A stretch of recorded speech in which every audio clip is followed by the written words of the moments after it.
Good evening. Thank you everybody for coming. Welcome to the committee, CEP tonight, Community Environment and Partnerships Committee. I've got a couple of standard announcements if we can start with those. First of all, the fire evacuation procedures. So there are no fire alarms scheduled for this evening. Therefore, if the fire alarm sounds, please evacuate the building immediately. The fire exit is located at the rear of this room. We aren't going down any stairs. Meet in the War Memorial Park. So yes, the fire exit is located in the main doors of the building. Meet in the War Memorial. That's fine. We need to change this, don't we? This is being webcast live on the internet, and the webcast will also be published to YouTube after the meeting. Please can all members and the public switch off their mobile phones or turn them to silent. It's lovely. Thank you very much. So the first item on the agenda is apologies for absence and substitutions. I don't think we have any. Fantastic. Thank you. We have a full house. Well done, everybody. Do we have any declarations of interest? Everybody okay this evening? No, thank you. Urgent items, I have none. No, that's great. Thank you. So the minutes of the meeting held on the 20th of October 2021, I move that the minutes can be signed as a correct record. Is everybody happy that I do so? Yes? There's just one thing. Yep. Please do. So on page 8, the final bullet point in 1515. Sorry. Page 8 of what we're looking at, and it's 1515 place shaping board. Yeah.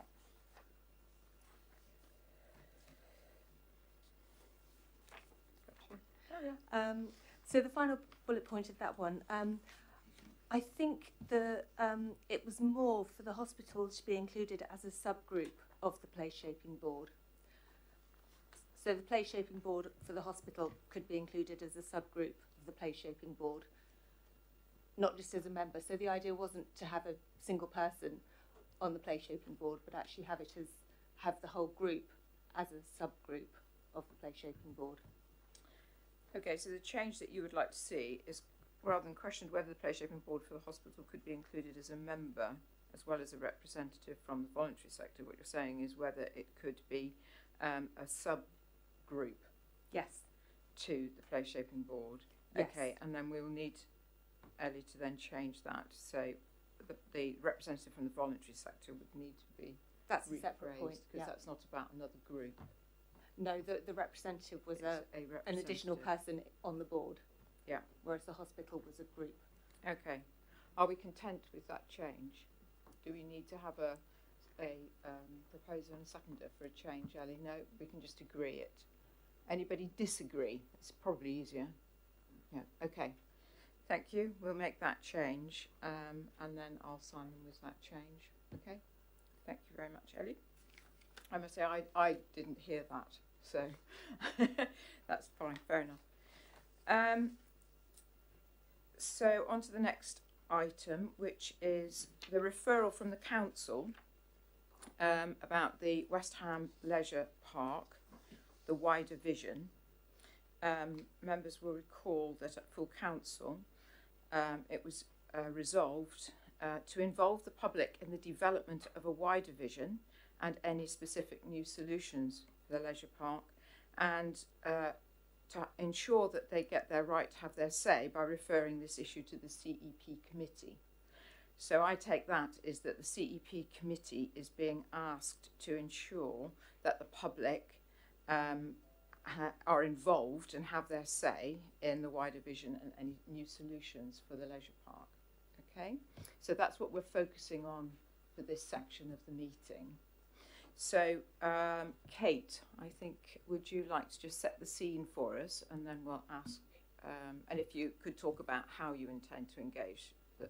Yes, certainly, Chair. I'm happy to do that. I mean, we are at a very early stage in the process because we have only just effectively dissolved the agreement with New River, but in conjunction with the comms team, we are preparing a comprehensive stakeholder engagement plan. So the intention is that we will form a map as well, and that will be shared with CEP and members of the advisory panel. So happy to bring that back to CEP, I think in January, when we will have formulated that plan. So in January you would anticipate there being an engagement plan, if you like? Yes. Yes. Yes. Okay, and a creation of the map, which might get going when? The intention is to hold a map in December.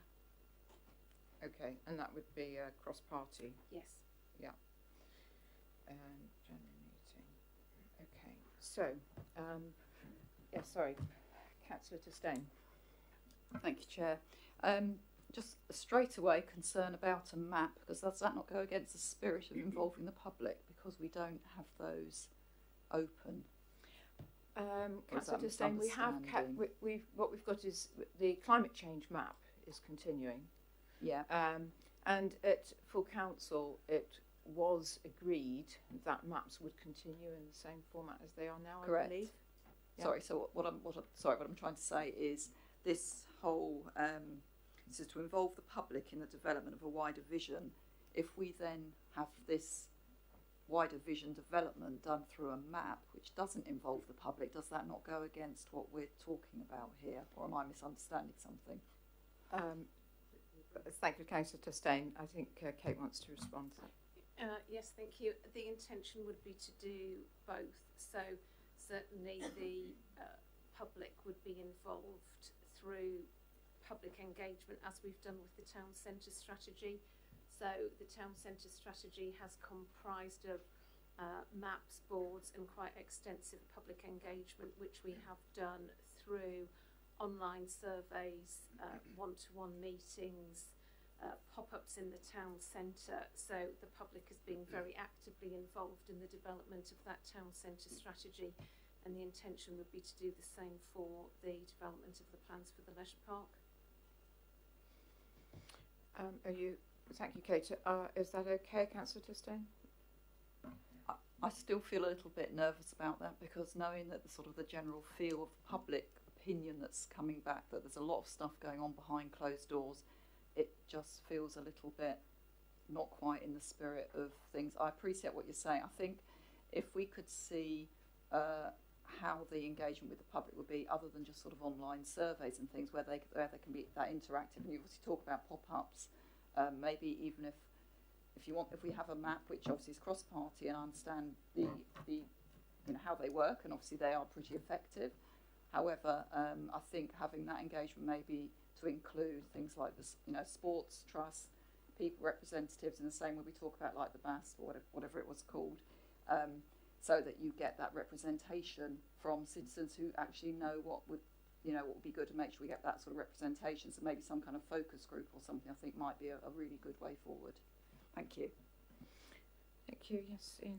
Thank you, Chair. And if I might just add to that, what the committee will see when we bring the town centre master plan piece back in the new year is the outcome of the quite extensive both vision development that we've done, and then consultation on the master plan work as well. So I think you'll have quite a bit to draw a parallel with and see the success of the engagement that we've done for the town centre work, which with the vision engagement we had over 3,500 responses, and we've had a strong, we're still assessing at the moment, response to the consultation that closed last week for the second stage 2. So you'll be in quite a good place in the new year to see the success of that with regards to the town centre piece, and then compare that with the plans that we propose to take for the leisure park project as well. And it's, without question, there will be quite extensive engagement. It's just the nature and the process of it over what the period will be as well, because it's going to be a project that takes some time, I suspect. Thank you. Thank you. Ian. Thanks. Councillor Ganesh.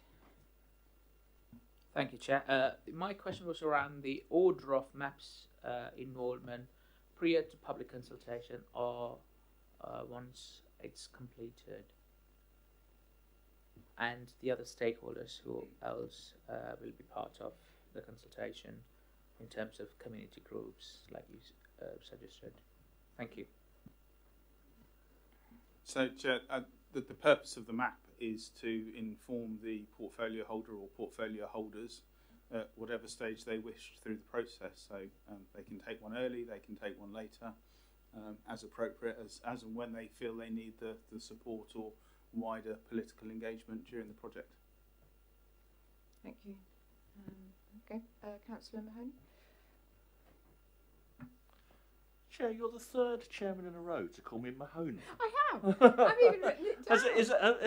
Has it become a thing in the council? It's now Licensing, stuck in my head. licensing, EPH, and here. I'm happy. I'm going to change my name. Thank you very much indeed, Chair. Apologies.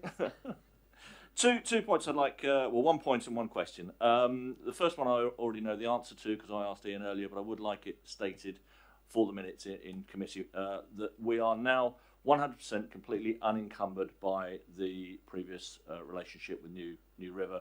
There is no legacy overspill. I am right in thinking that, yes? Super. And the second question is the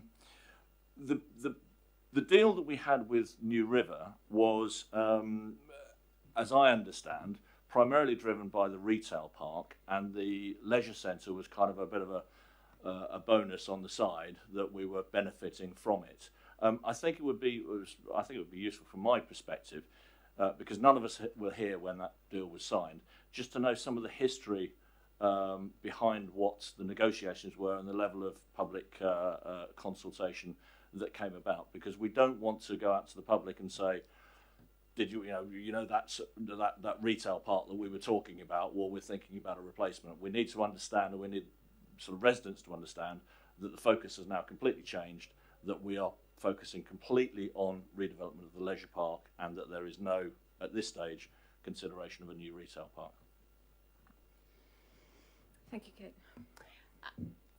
I can help on some of that, but I only inherited this project in October 2019 when the previous project manager, Mike Bovis, retired. So I'm afraid I don't have any of that history in terms of what happened in terms of formulating what went into that development agreement. But we are in the process of appointing a team of advisors at the moment, and that includes a master planner who will give us their advice in terms of what should go into that leisure park. Yes, Ian.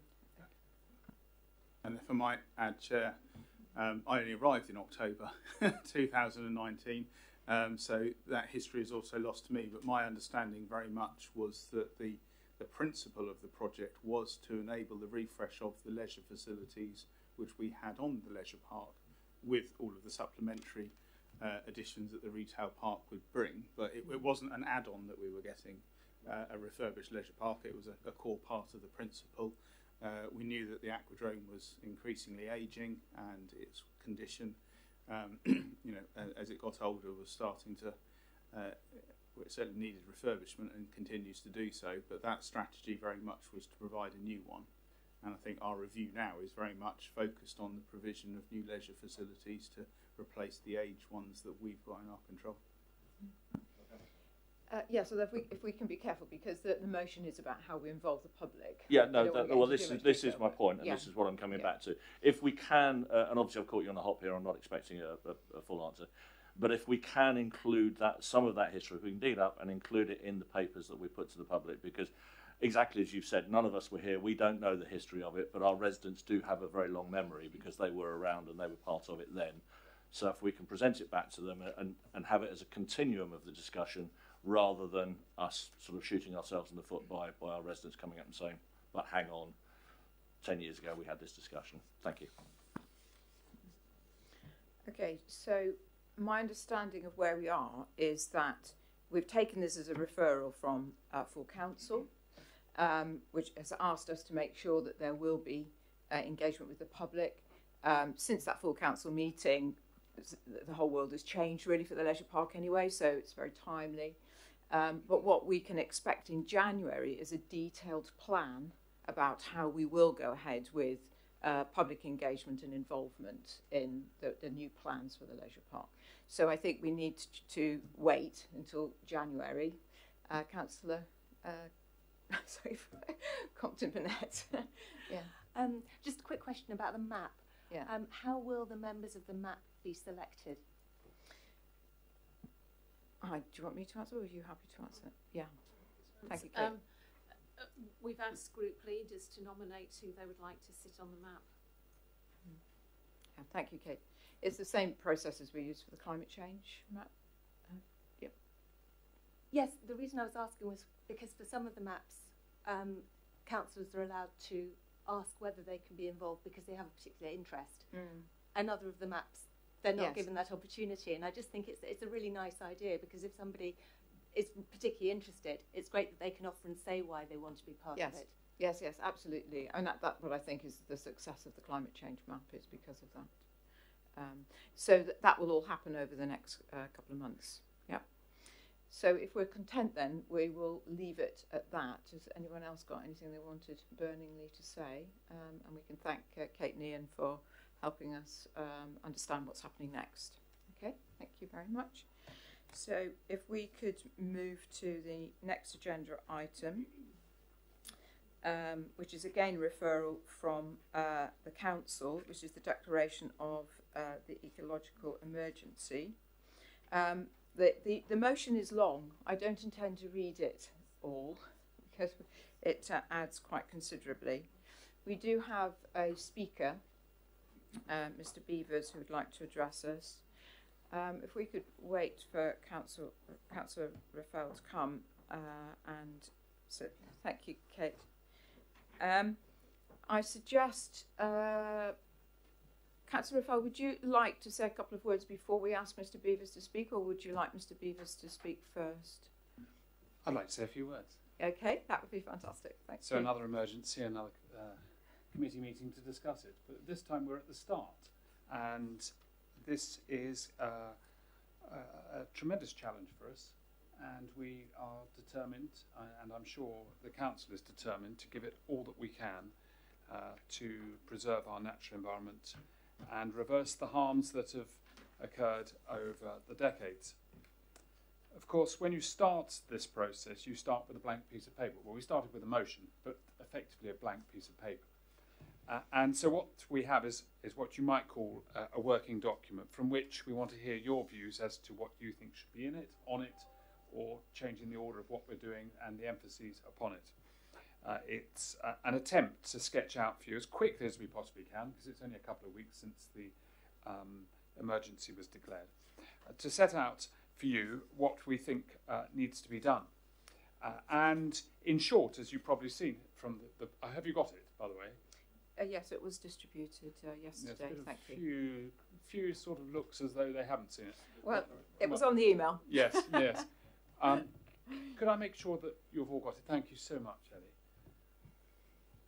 What we've tried to do is set out a process that will, first of all, establish what the baseline is in terms of what we know about our natural environment and what we know about the harm that has been caused to it. And from there, to develop a series of actions and priorities. Those actions and priorities will include, first of all, determining where we need to change our policies, how we need to update our green infrastructure strategy, how we assess how harm is being caused and how we monitor whether net biodiversity is actually being achieved through new developments, how we improve our water quality, and we will do this by working with partners. They of course include established bodies and charities as well as local volunteers. And that, for me, seems to be absolutely essential, just like I've done with the climate change strategy, working with various organisations and groups, trying to bring them on board, and through the toolkit, introduce to everybody how we as individuals can make change. I want to see that as part of this mechanism of protecting and enhancing the natural environment and delivering the goals within the motion. We will also want to make sure that the monitoring we do is effective, and of course there are many new areas that we will be looking at. So the outworkings of the Environment Act, the need to set up nature recovery areas, the need to preserve and protect our landscapes, and I dare say there'll be other things as well. This will cost money, but for those of you who keep a keen eye on the budget will note that Cabinet has agreed, as the budget process moves forward, for there to be new posts within the Natural Environment team, and we're aiming to have a new post that will have specific responsibility for this work, just like the Climate Change team has a specific people responsibility for that work. So that's probably all I want to say at the moment, just to kick it off. And then I'll be very interested to hear your views as much as your chair allows you, because it's obviously the start of the process and not a big item for debate tonight. Thank you, Councillor Raphael. Mr Beavers, would you like to come and address the committee before we go into the next section of the meeting? Just to say, Mr Beavers, you'll have 2 minutes, and I'll give you a gentle reminder when there's about 30 seconds to go. Thank you. Thank you. I'd like to make 4 points. First, I ask committee to note item 4 in the resolution, which emphasises devolving greater responsibility to genuinely empowered community groups. Such a task may require significant nudges to both residents and council. With nature, green space care and community, our residents need to be less complacent, more connected and more self-reliant. Addressing ecological and climate change is an opportunity to have less top-down control, exemplified by the BIS project. 2, we need council to view urban and rural communities, community groups and umbrella organisations as customers and partners with more responsibilities. Councillors must have oversight of the challenges experienced by conservation volunteers and outcomes from the services, actions and projects delivered by council or other service providers, including communities themselves. 3, the resolution presentation includes a slide titled The Borough Natural Assets. These are the headlines and not the facts on the ground that you must have. Facts that include assessments of the condition, extent, decline and degree of fragmentation of any of our natural habitats, the abundance, scarcity and distribution or rate of decline of species, the state of key ecosystem services, or how much or how many of anything should be renewed. You need to be presented with reasons for, as well as the consequences of, declines. Securing and understanding the best baseline information, good and bad, should be a priority. Item 7 in the resolution on natural assets is an essential first step in natural capital accounting that national policy encourages. 4, good environmental policies can be complex to lay people and may not be fully understood or assessed and valued in the planning application process, as has been demonstrated recently. Efforts to restore nature will have limited results if planning functions are unresponsive to environmental reasoning when national and local policies apply. Thank you. Thank you very much. Now, Mr Beavers, you wanted to also say something for the work on the work programme. Before we ask you to share us with that, has anyone any questions that they want to ask Mr Beavers, or are they quite comfortable with what he had to say? Yep. And I presume officers have nothing they wanted to add to that. They were quite comfortable. Chair, I will of course take on board everything Mr Beavers has said, and he knows that. He's given me a copy of what he said, and I understand entirely what he's saying, and it's part of the mix of things we're considering. Yeah, thank you very much, Councillor Raphael. Thank you, Mr Beavers. So, Mr Beavers requested to say a couple of words relating to the grass cutting paper that we have in our work programme forward agenda for December, and I felt that it might be helpful for Mr Beavers to say that now rather than wait till the end of the meeting when the work programme comes up. So I hope the committee will indulge us with enabling that to happen now. So Mr Beavers, if you would like to speak, that's fine. Yeah, all I wanted to say that I'd come across yesterday the report to Scrutiny Committee about amenity grass cutting, which was raised previously. The subject of conservation grass cutting and clearing is highly relevant to the concerns of community conservation groups, which is not part of that grass cutting. Community volunteers would be more than willing to contribute to a package on this subject if it can remain in your work programme. It is so important, I would ask you to think about that. Thank you. Thank you very much, Mr. Beavers. It's very relevant. Thank you. I quite agree. So if we could move, I think, Paul, I don't know if Paul is going to present the slides that we have. Is that okay? Shall we hand over to you? It's Paul Johnston, our Natural Environment Team Leader. Good evening, Chair. Good evening, everybody. Councillor Fell's covered a lot of the ground that I was going to discuss in this presentation, so I will go through it swiftly and maybe touch on one or two of the issues that weren't covered. Obviously, setting out the resolution to declare an ecological emergency, maximising benefits with the climate change emergency as well. There are some elements that do cross over the two areas. Looking at ecological implications on reports, working with communities, working with stakeholders, looking at education. Number 6, including ensuring that the ecological and climate emergencies are priorities across the council, creating a register of natural assets and estimating ecosystem services, and then recommending to Cabinet that funding is allowed to progress this work. There's no single definition of ecological emergency, but it could be said to be defined as damage to our natural environment and the ecosystems that within it from human activity. There's a number of background reports that may be worth informing this.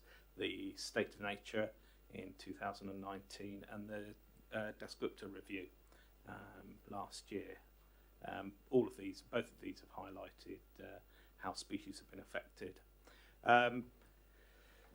Be unsurprised to hear that we're not the only authority to have declared an ecological emergency.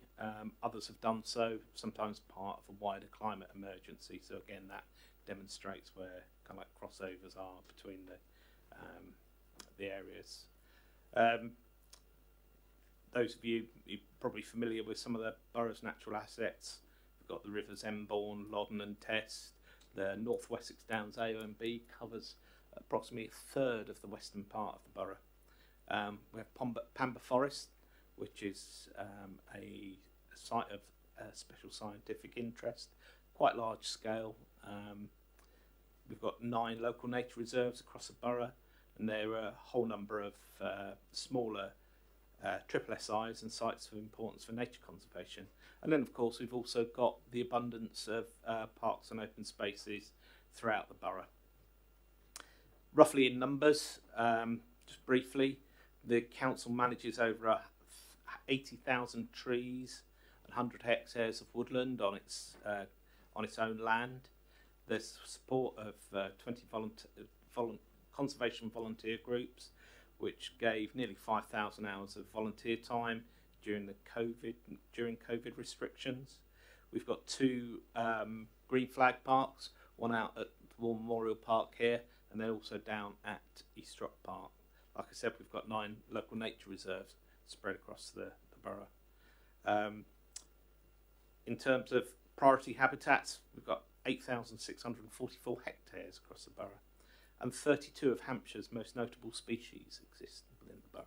So there's some figures to demonstrate what our assets are. The influence that we have, obviously, we've got the management and project delivery of on council land, so that'll be how we manage things like War Memorial Park, Old Down, places like that, all managed differently depending on their uses and the characteristics. Partnership working on third-party land. We have service level agreements with Hampshire and Isle of Wight Wildlife Trust, obviously volunteers, and then also catchment partnerships for the rivers. As part of planning policy process, obviously that's developing planning policy and then determining planning applications. And also the other area of influence we can have is obviously leadership and raising public awareness through, for example, these sort of projects.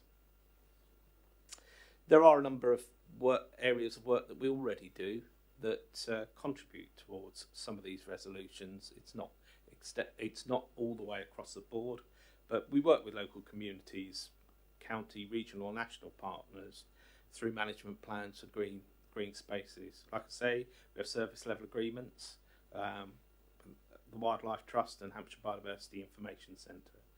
We work with the river catchment groups, the North Wessex Downs area of outstanding natural beauty management team. They manage our responsibilities in terms of delivery on the AOMB designation. Obviously, there is policy development as part of the local plan update, delivery of the green infrastructure strategy, including projects that seek to improve biodiversity specifically, including the Biodiversity Improvement Zone is pilot project in Hatchwarren and Beggarwood, delivery of Section 106 projects as open space and parks improvements, and then the East Basingstoke Natural Environment Management Plan that's looking to create a network of or strengthen the network of open spaces towards the east of Basingstoke. And then also development of some projects as part of the climate change action plan. So there's some areas that we're already working on and others that we will need to address. Looking at as Councillor Raphael outlined, the draft priorities, we've got 3 that we're looking at initially, obviously subject to, and to some extent this will help generate some discussion tonight. Protect and enhance the ecological assets that we have through project development and delivery. And then running through some of those that I've already discussed here. Educate and promote volunteers and third parties, strengthening partnership working, particularly with volunteer groups, working with them, volunteers and partners to protect and enhance ecology, working with partners to improve learning about and reconnecting with nature. And then obviously the monitoring and improving the ecological situation. So that'll be looking at where we've got gaps, setting meaningful targets, and then anything that comes into the cross-council function. So that'll be looking at co-benefits between the 2 emergencies that we've declared, and then also, quite importantly, ensuring that the requirements of the Environment Act and the Climate Change and Air Quality Strategy and other relevant policies are aligned.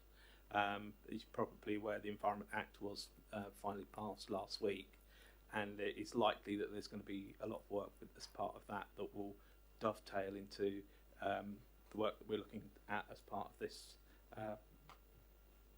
this work that we're looking at. So, thank you, Chair. Thank you very much, Paul. It's very interesting. Before we move to ask councillors if they have any questions for Paul for clarity, I'll just remind us that we're being asked on our views on the proposed approach to take forward, which are essentially the last couple of slides in this presentation, if we're comfortable with it. And I think we need to bear in mind that this is a very quick turnaround, that we've come with this level of detail, which I think illustrates that a lot of things have been happening relating to our ecology already, which is very reassuring. So do we have any councillors that want to ask any points of clarification? Councillor Mahaffey. Sorry, no, it wasn't clarification, was it? Okay, just for clarification before we go to actual comments on what we're being asked to do, any clarification from the motion? Yeah, Councillor Ganesh. Thank you, Chair. There was mention of the planning policy to influence the strategy. So how do we sort of, when there's a national planning regulation, and we have our local plan. What kind of work that we are looking to sort of integrate with the strategy in terms of planning? Chair, what I was thinking of was the relation to the design of the local plan policies, which are in the course of being discussed, but making sure that they are compliant with these new objectives. Yes. So they're in the mix, they're out there, they're being discussed by EPH, and they may, I don't know if they come here, but they're certainly at the EPH. That's what I was referring to. Yeah. Thank you very much, Councillor Plum. Thank you. I can see a hand. Is that Councillor Poland? Thank you. Thank you, Chair. This is obviously a very important area, but a very wide-ranging area. The thing I'm looking for is how do we measure the success? There's a lots of thoughts. We've got 80,000 trees, but Paris, the person that's gone around and counted them all. But I mean, are we saying that, well, we've been successful because we've got another 10,000 trees in 5 years? I mean, where are the actual specifics as to we've actually done that, we've done that, we've done that? I mean, is there a plan and an action as to what we've actually done? Thank you. Chair, can I take this in two parts? My attempt, followed by the Officers of Improvement. My attempt to answer that is this. You can clearly see that if an area is designated as a local nature reserve, efforts and actions are taking place to improve it. So, for instance, it may be coppicing, it may be allowing an area that was previously drying out to remain flooded so that plants and animals can thrive within it. So you can see demonstrations from practical examples through designation. And clearly, of course, you can see the wonderful work that goes on within the AONB and the work that's done by Hampshire and Wildlife Trust within the Pampa Forest. So in a sense, you can measure things like that quite easily. And obviously, if we designate more, and we're due to designate a new local nature reserve this coming year in part of the borough, and when that happens, you'll be able to see the work that follows from that work stream from that designation. So that's one way of measuring, I would suggest. There's possibly two others. Firstly, of course, the benchmarking that I'm hoping we do from this overall process of having an agreed database. And there are various databases out there, so it's not as complicated as it sounds. It's just about trying to get everything in the right place and cracking on with it as quickly as possible. This isn't going to be a long process. And measuring things from that point of view. And of course, there will be data going back to see the changes that have taken place. And you can map, as it were, development that has taken place over the history with those databases. So if they go back 20 years, you'll be able to see the developments taking place when you reflect going back. And so you can measure potential harms quite easily. But of course, that enables us also to measure going forward. If for instance, there's been a decline in species through various measurements that take place, you'll be able to work that through. And the third measurement will be whether planning applications deliver the biodiversity net gain that is part of the conditions that are agreed when permission is granted. And that's a measurement that takes time, but it's about going back annually or after many years and then seeing whether hedges are planted, trees are planted and they're being sustained, and whether wildlife returns into the open spaces that are being protected. So there's my amateur effort. Now over to the officers to improve. Thank you. Might have set the bar a bit high there. So I was just going to add really that obviously protecting and enhancing the natural environment is one of the council's key priorities, council plan priorities. So in the council's priority action plans, there are specific actions in there which relate to some of the activities we're doing and how we're trying to measure improvement. We haven't touched on it specifically, but just as an example, many down, we are setting the bar higher than we would expect from other developers. We're aiming for a 12% biodiversity net gain on many down. Obviously, there's the country park, again, which is specifically mentioned as one of the actions that we're taking to improve the natural environment. The development of the East of Basingstoke Natural Environment Master Plan and the Hatchwarren and Beggarwood Biodiversity Improvement Zones, etc. They're all specific actions that are already underway, if you like, and that we are acting on as we speak. Obviously, as part of our annual process, we do report on the Green Infrastructure Strategy that currently goes to EPH for a discussion and look at some of the specific activities that we're undertaking as well. So we are attempting to report on our activity in a variety of different ways. But again, it's it's hearing from you today about what your thoughts are as to how that can improve further. Thank you very much, Tom. Have we got more clarification questions, or are we moving on to comment and debate? I'm just checking. Councillor Disdain, is yours a question about clarity? No, I think we can move on to general questions. Is that right? Yeah. Okay, Councillor Disdain, and then Councillor. Thank you, Chair. Absolutely welcome this approach and principle, which is obviously the main thing we're talking about. What I would like to make sure is drawing attention, the number 5 on the list is the idea of working with stakeholders to provide everyone, especially children, with opportunities for learning about and reconnecting with nature. So what I'd like to know is whether you also consider broadening the look and involvement of people to include things like social welfare groups and community groups, so that you can actually engage, obviously, the younger generation, get them involved, get them to appreciate it, apart from obviously the improved well-being aspect of that. But so particularly where we've got our more less pretty urban areas, shall we say, that really lead a bit, but they learn to care about it, and you encourage all that within the education programme. It's really good to see that, because then I think that will just bring so much to the borough in areas where it can really give benefit for all. Thank you, Councillor Disdain. I think all very good. Tom, do you want to make a comment, or are you comfortable with accepting that? Yes. Yeah, we are, just an example, we have got a very successful initiative, if you like, with Dove House in Norden, which you're probably familiar with. Really successful, and I know we've got a great partnership approach with the school to support them in their activities, but it's made a huge difference in some of those areas that really improved the appearance of the area, but also just in terms of knowledge of how to maintain and look after sort of key areas as well. Just one particular example I just wanted to highlight. Thank you, Tom. I think Ian and if I can just add, Chair, that same approach again is also on Manydown and with the country park, where very much we will be expecting to engage with a wide range of stakeholders throughout that process and get real involvement as part of community growth in that as well.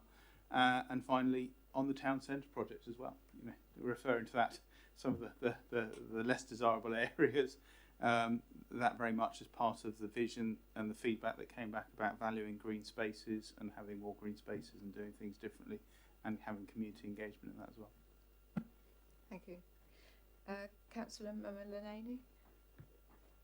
Thank you, Chair. And this one, my comment on number 6 item here, and it is mentioning about blue infrastructure. Is it the new infrastructure that we are planning to consider it? If that is the case, are we considering putting this river Loddon back? And if it is going to happen, that goes very in line with the town centre local plan exercise. So, are you considering putting this river Loddon back again, and instead of these pipes on the side, so that we can enhance more biodiversity? Right now it is going underneath. So if you consider that, would that be nice? Thank you. I think Councillor Raffel. Well, as part of the East Basingstoke Natural Environment Management Plan, that is an option that's been ventilated. Whether or not it will happen is difficult to say, because it's not straightforward, because if you have a river, you've got to have banks of the river where they've got to gently undulate, and of course then that takes away part of Eastrock Park, which is well used, and if we are going to improve or create the right environment for a river, you are going to restrict the use by the population of Basingstoke to that area, because you wouldn't want them to harm themselves or also harm the banks that you're trying to encourage. So it's not a straightforward proposal, but it's in the mix, and when those proposals come forward, which they're coming forward very soon into the public domain, we would value comment upon them. Thank you, Councillor Raffel.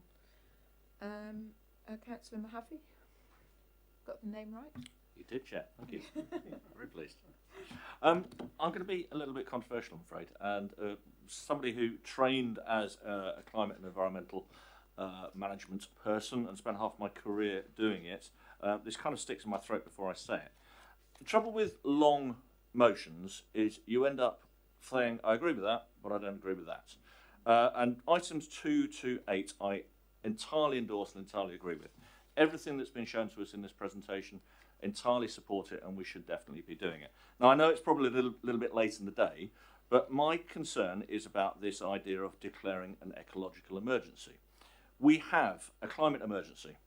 We have a housing crisis. We live in an area of severe water stress.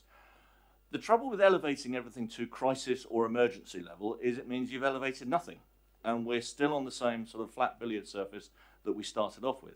Now, some of these issues, the climate emergency and particularly the ecological emergency, are in direct conflict to the housing crisis.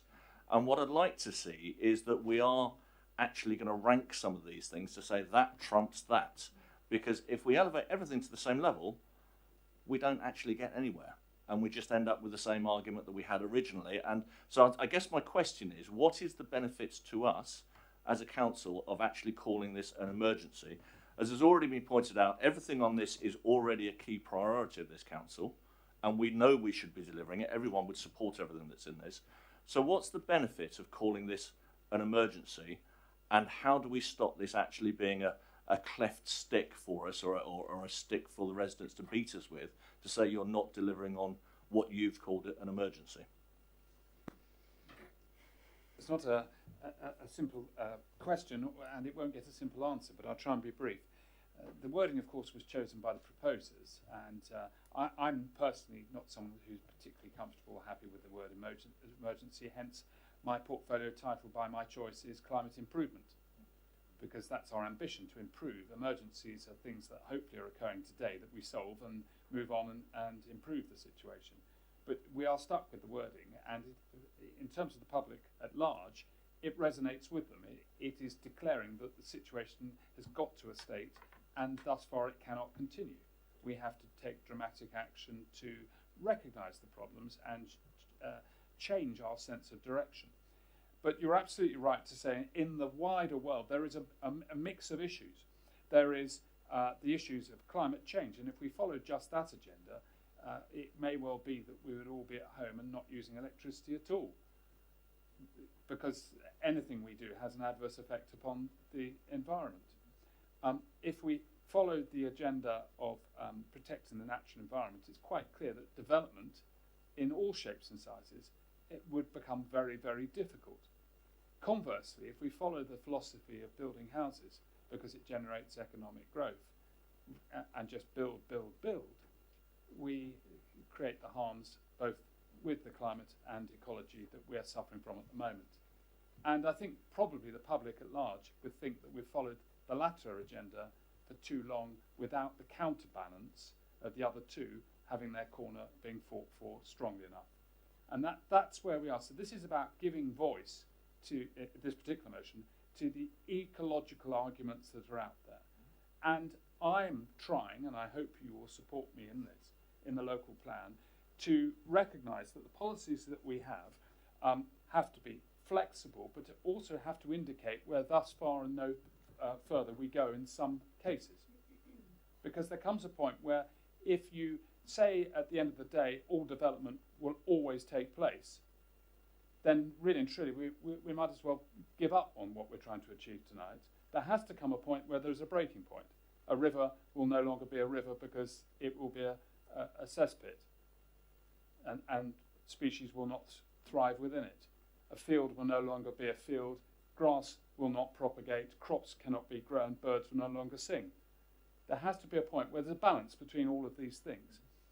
And so this is, as I say, it's about speaking up for the natural environment and enabling us as councillors, when we go further down the line, to consider how we shape our local plan. This will have an effect upon it, and thereafter how we make planning decisions. Again, the policies I think will be stronger and better understood. So that's the theory. Thank you, Councillor Rafal. Councillor yes, please do. Just want to say thank you very much indeed for that, Councillor. That's I agree with virtually everything you've said there, and I do appreciate that the wording of the motion wasn't yours. But what I'm seeking from you is that there will be meat behind this when things come to Development Committee, and that's I'm sure you'd support that. But we need to see that if we are going to call this an emergency, then it has some priority over other things. And the other things that threaten this are housing and the abundance of housing, the numbers that we've been given by government. So I'm just hoping that this isn't sort of loose words and that we will see this implemented at a housing level. Thank you. Thank you. Well, let me answer with yes. So you can move on. Thank you. Right, I can Thank give you. detail, but Thank you, Councillor Riffer. Councillor Wooldridge. Thank you, Chair. I'm focusing on the education and promotion sort of priority, in particular sort of strengthening partnership working and working with volunteer groups. I regularly sort of take part in the South Youth Cemetery work party on improving the cemetery, and up until recently, well, prior to lockdown, the community payback team regularly sort of went to the cemetery and did some excellent work there alongside the work party volunteers. I'm really sort of pleased to say that the work party set up again in the last couple of months, and it's a pleasure to take part again.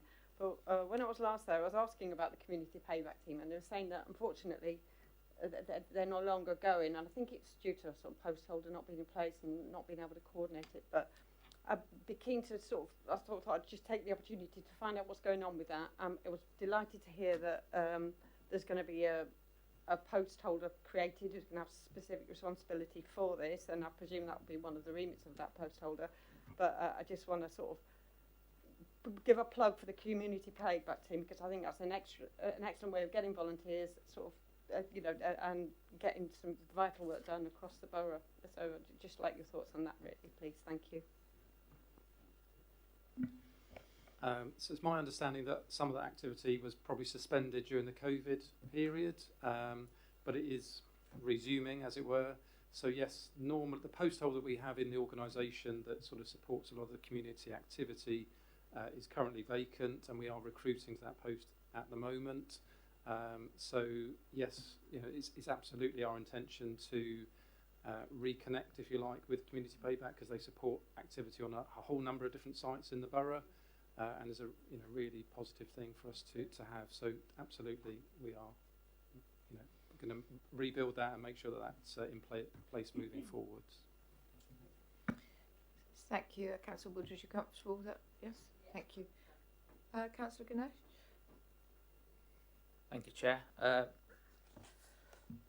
Touching upon Councillor Mahaffey's argument about what is emergency, is it housing is an emergency or the ecological is the emergency? I think what we need is the right balance, or the making the most of a problem to solve another one. So I think there's a great opportunity around housing or planning in terms of infrastructure levies or Section 106 funds that can be used to fund some of the ecological initiatives. And I love this term, after sitting in this Development Control Committee, I love this net biodiversity gain. But the question is around how long it takes to achieve that gain, and how many trees will achieve exactly what it was initially intended. So the questions around how do we monitor it? Do we have a sort of a process to monitor it and report back after 30 years to say, okay, we have achieved this net biodiversity gain as we intended 30 years ago? Do we have some sort of a monitoring system that we can go back and check? So I think that could be something can be built along with this the strategy, and there's a sort of the widespread upset among a lot of residents. I have been told a few times that you're one of those generous council who doesn't charge a lot of infrastructure levies from housing developers or when you plan housing. So I don't know the comparisons among the similar sized boroughs or districts or similar sized developments, whether we charge enough infrastructure levies to fund some initiatives that can offset some of the issues created through housing. So can we do this as a sort of a holistic approach in the long term, where we can have some sort of a track back to see we monitor all these conditions properly, we monitor all this net biodiversity gain and report back to council at some point, say, let's say every 2 years or every 5 years. Thank you. Thank you, Paul. Thank you, Councillor Ganesh. I think I can answer the first part of your question about the monitoring and measuring and how we look at that. That's something that, you know, as part of this process we would need to finalise. Biodiversity net gain is something that is coming out of the Environment Act, and as part of that process there will be, as I understand it, there will be a structure set up in terms of, you know, how this is set out and how it works. Obviously we will need to do some work in terms of working out how best to monitor it on that point. You know, as you've alluded to, you know, doing an annual kind of report on every species may not be appropriate, and indeed in terms of what point do you measure biodiversity net gain being right, we've ticked that box, as it were. That's not always going to be easy to do. So there's some work there in looking at how we do that and how we set it up. I mean, there are some sort of like examples that we can look at and draw on, but obviously Basingstoke and Deane being Basingstoke and Deane will have a different characteristic to, you know, any other borough, so we'll have to adapt it for ourselves. So that's part of the work that we need to look at. Okay, thank you. Can I ask a bit more of a boring question, which is about next steps? So we've got draft priorities and actions here, and you've got 3: protect and enhance, educate and promote, monitor and improve, and you've talked about how it links in with the green infrastructure strategy and various other things. So going forward, what will this look like? Will we have an action plan that's separate? Will we have it incorporated? And what will come back here to CEP? Well, the detailed answer is we don't know. Okay. But the short answer is yes, we're coming back here, and in the spring. In the spring. With more detail on where we're going and how we're getting there. Okay. All right. So you'll get a report in the spring at CEP where we've got to, and it will be flourishing with detail, or it will have loads of signposts about and deadlines. But I can't be specific at the moment because we want to get a post filled for this. We want to work out the timescales necessary. We haven't done that yet because it's so new to carry out the various things that we've suggested. But we're taking away from this that you don't think we're on the wrong track. You think we're probably on the right track, and you want to see how we get there next time we meet.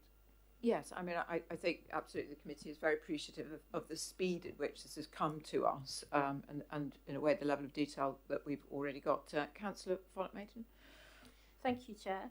Yes, I'm absolutely in support of this. However, I have a real dilemma here because I just don't think that the council is best placed to deliver on this, because on one hand we talk about the importance of designation and ensuring that is absolutely primacy, but then we talk about, well, these are things that we ought to be doing already. So I'll give you an example. For example, with the North Wessex Downs AONB, what about the council's recent planning advice to develop 26 houses on the AONB at Highclere?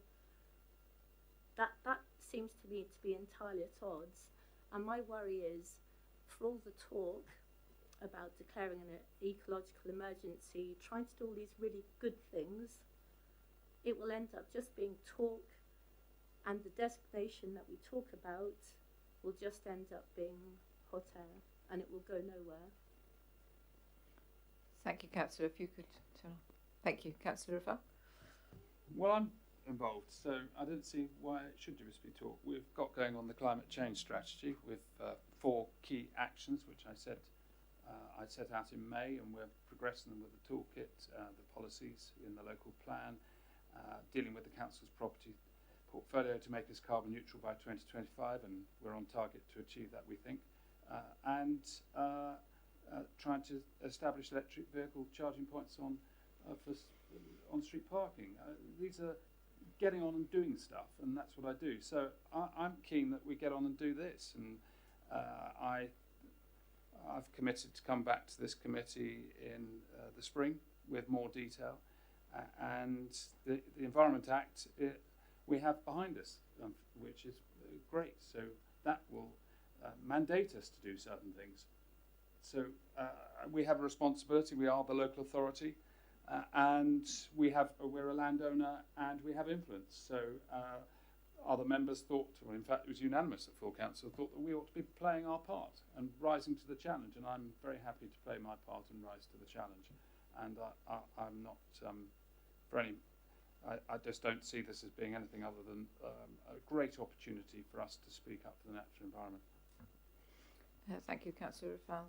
You wanted to come back, did you, Councillor? Thank you, Chair. Yes, I think electric vehicle charging points, etc., are great, but I still don't feel you've got to the question I asked, which is, will the North Wessex Downs AONB be afforded the designation that you talk about? Because we're seeing moves to develop on the North Wessex Downs AONB. How will that look like going forward? Chair, I can answer the questions in only with generalities. Firstly, of course, the AONB has its own protection through its designation. It can fight its own corners perfectly adequately. Secondly, we support that designation as a local authority.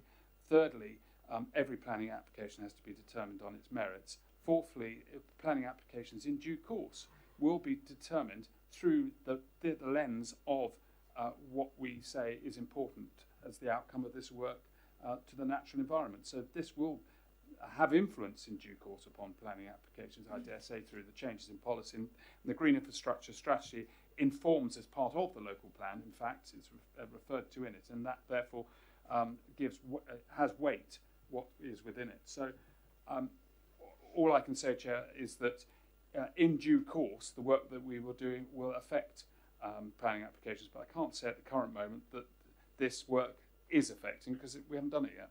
Okay, thank you, Councillor Rafal. Councillor McKay. More a point rather than a question. I think what I'm hearing is there's going to be hard choices ahead, and doing nothing isn't an option. We'll have to face up to those choices as they come along. I'm always worried when I hear something that might lead to a proliferation of strategies and policy documents, and I'm also hearing something here that will succeed if it's woven across a number of areas, and we've mentioned the local plan and the green infrastructure documents. And just a quick reminder to finish off, we also have a living landscape policy dated 2014, so that's something that's 7 years out of date, and it may be that there is a vehicle there, if you like, that can help pull the strands of this together without actually proliferating the number of documents that the council is trying to manage, because the more time we spend managing documents, the less time we focus on actually doing stuff. Thank you. Yeah. Thank you. Thank you. Councillor Mahaffey first. Thank you, Chair. Just going back to the point that Councillor Rafal mentioned earlier about the need to balance the three sort of pillars. Well, that's of course what the MPPF says anyway. But I'm just a little bit, and I'm not sure. I don't expect an answer to this. This is something I'd like you to take away and think about. We're talking about biodiversity net gains. Now, when you've got sort of trees and forests involved, it's quite nice and simple because it's very, very diverse. It's fantastic habitat, and you can sort of argue the case against building a housing estate on there. A lot of what we've been talking about, natural landscape, the landscape policy, is actually about fields, agricultural fields. Agricultural fields, apart from the hedgerow around the outside, because they've been ploughed and they've been sort of treated with herbicide and pesticide for many, many years, are by comparison fairly ecologically barren. So what I'm concerned about is developers coming in saying, well, it's a barren field anyway, so a housing estate with a few wildflowers banks spread around the outside is going to be a better thing. And I'm just a little bit worried that there's going to be a sort of law of unintended consequences here, that it's going to backfire on us. And as I say, I don't expect an answer for it because I certainly don't know how we square that circle myself. But can we just sort of have a think about that maybe? Thank you, Councillor Mahaffey. Councillor Ganesh, do you have a small point? Yeah. I'll be quick, Chair. Thank you. Can I ask Councillor Raphael and the officers to be ambitious, bold, and please do not be determined by the Environmental Act, and try to do better or do different, and be bold to achieve something as a council. Thank you. Fantastic. Thank you, Councillor Ganesh. Councillor Compton-Burnett? Thank you. I just wanted to check that the farmers and landowners will be significantly involved in this, because not only do they have a lot of direct impact by what they do, but there's a great opportunity there for involving local communities in work on their land, and in education. I think particularly of things like Open Farm Sunday, which sadly we seem to have very little of now around here. But please, it would be great to involve them as much as we can and to get them as excited about this as we are. Thank you. Any comments on that? Or we're happy to accept? Happy to accept. Thank you. Thank you very much. Okay, we will bring this section of the agenda to a close. I think it's been a very helpful debate and interesting discussion. Thank you very much, members and officers, for bringing this to us. I think we have recognised how difficult it is to measure this particular area, and the challenges of balancing our improving our environment with all the other things that we need to do as a council. But we're very appreciative of the work you put in to bring it tonight so swiftly, and we wish you luck and look forward to hearing in the spring how it's going. Thank you very much. Thank you very much. So if we could move to our next agenda item, where we welcome members of our community safety team and local police, if you'd like to come up.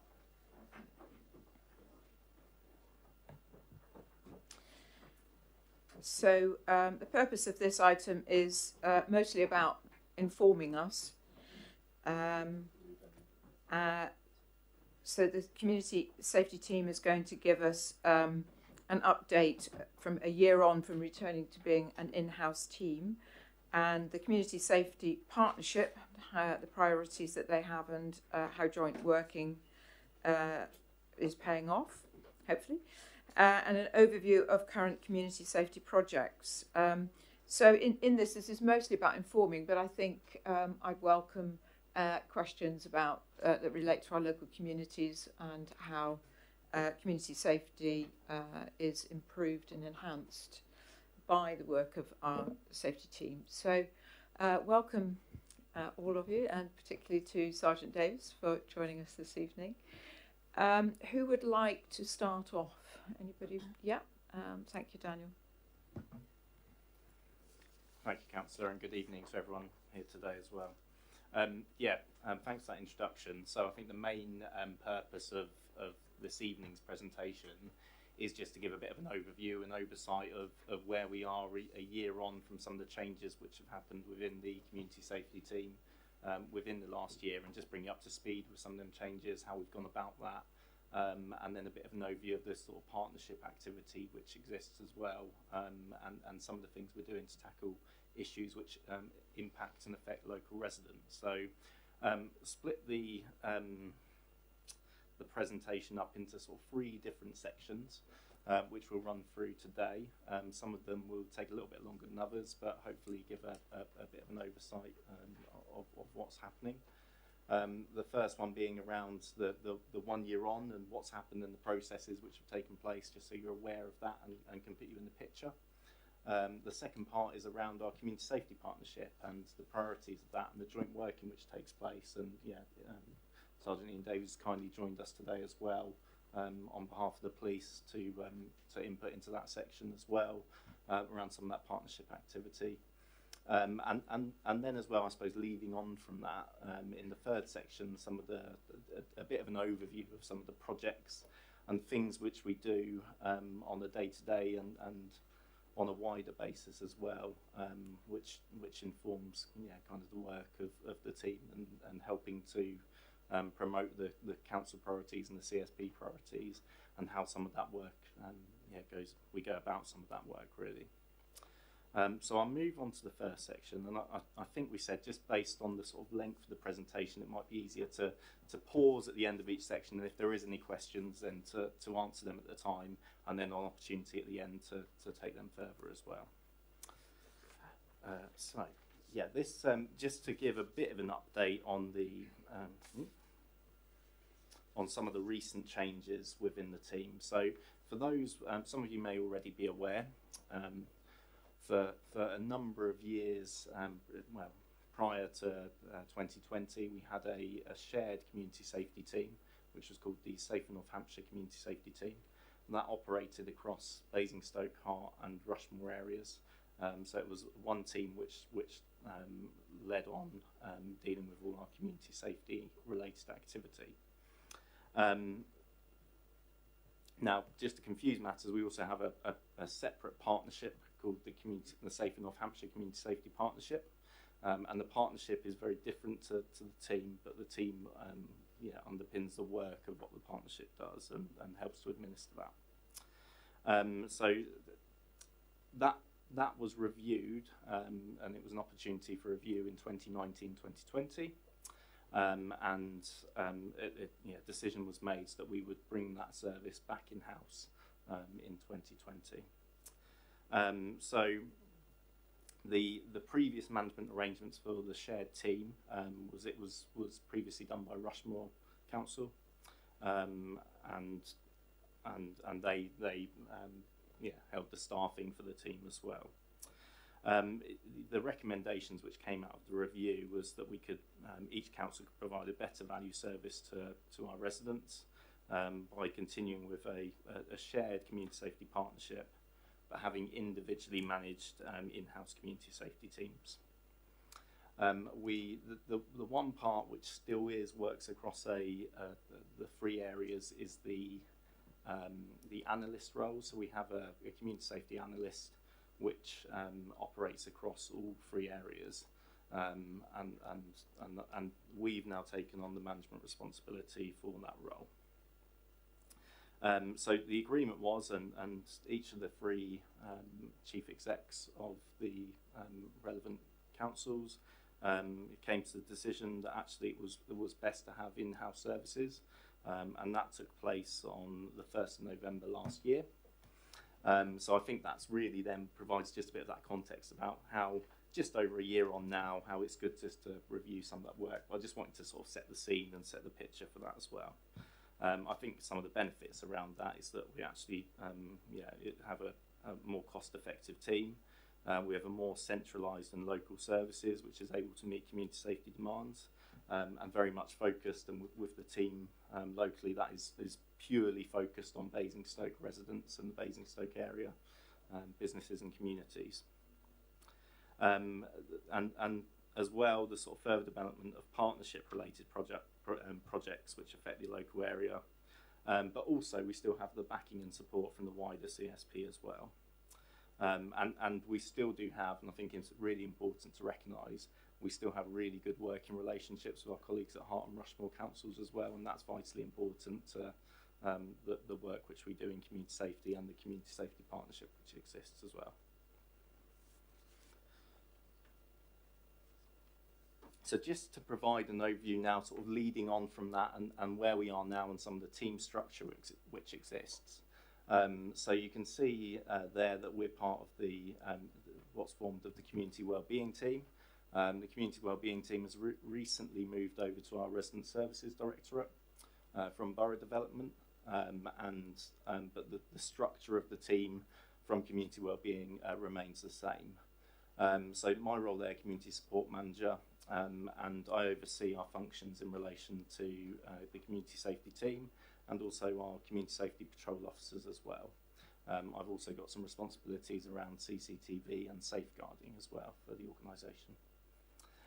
So specifically, I think today we're looking at some of the community safety team functions and what we do, but obviously there's a strong overlap as well across the whole team as well. And I think, and I really wanted to include the sort of connection as well, which we have with our Connected Communities team, and communities is at the heart of what the team do, and feeling safe obviously is a really important matter for local residents, and that to me is then the foundation for forming a strong and cohesive community. If you've got that community which feels safe, they can go on to achieve and thrive in many different other areas. So that's where it's very important for myself and our Connected Communities Manager within that wider context of the community wellbeing team to work very closely as well. We also have a support officer within the team which supports with some of the administrative functions of the team across the community safety team and our community safety patrol officers as well. And I mentioned there about our analyst role as well. So in Basingstoke we have an agreed 37% allocation of our analysts' time. It's 37, 26 with the other authorities as well. So that is the shared role with them. So you can see there in relation to the community safety team, quite a small team, but obviously it's really important that we have that overlap and interlink with the wider team as well. And I'll go on to that now. So really keen from the start really that we've had a one team approach to how we manage kind of community safety services within the borough. And I think one of the most important factors of that was linking in with not only our CSP, Community Safety Partnership priorities, but also what's been identified in the council plan as some of our priorities which exist there. So I'll just run through a couple of them in relation to prioritising funding for community safety patrol officers. So new roles were created and officers are in post. There's obviously that clearly defined interlink between the community safety team and CSPOs, and the first time which they've been under one combined team, and that's had massive benefits as well, and is really working well. Reducing antisocial behaviour, so that's obviously at the heart of some of the things which we do, and locally in Basingstoke we've seen year-on-year reductions in antisocial behaviour, which is obviously positive, and that includes during the pandemic as well. Working alongside partner organisations to tackle crime, I think it's really important to say that partnership work is the bread and butter of everything which we do, and for our partners as well. And we've had a really strong partnership approach for many years, and I think obviously Ian being here today and be able to support with some of the things which we do in partnership as well.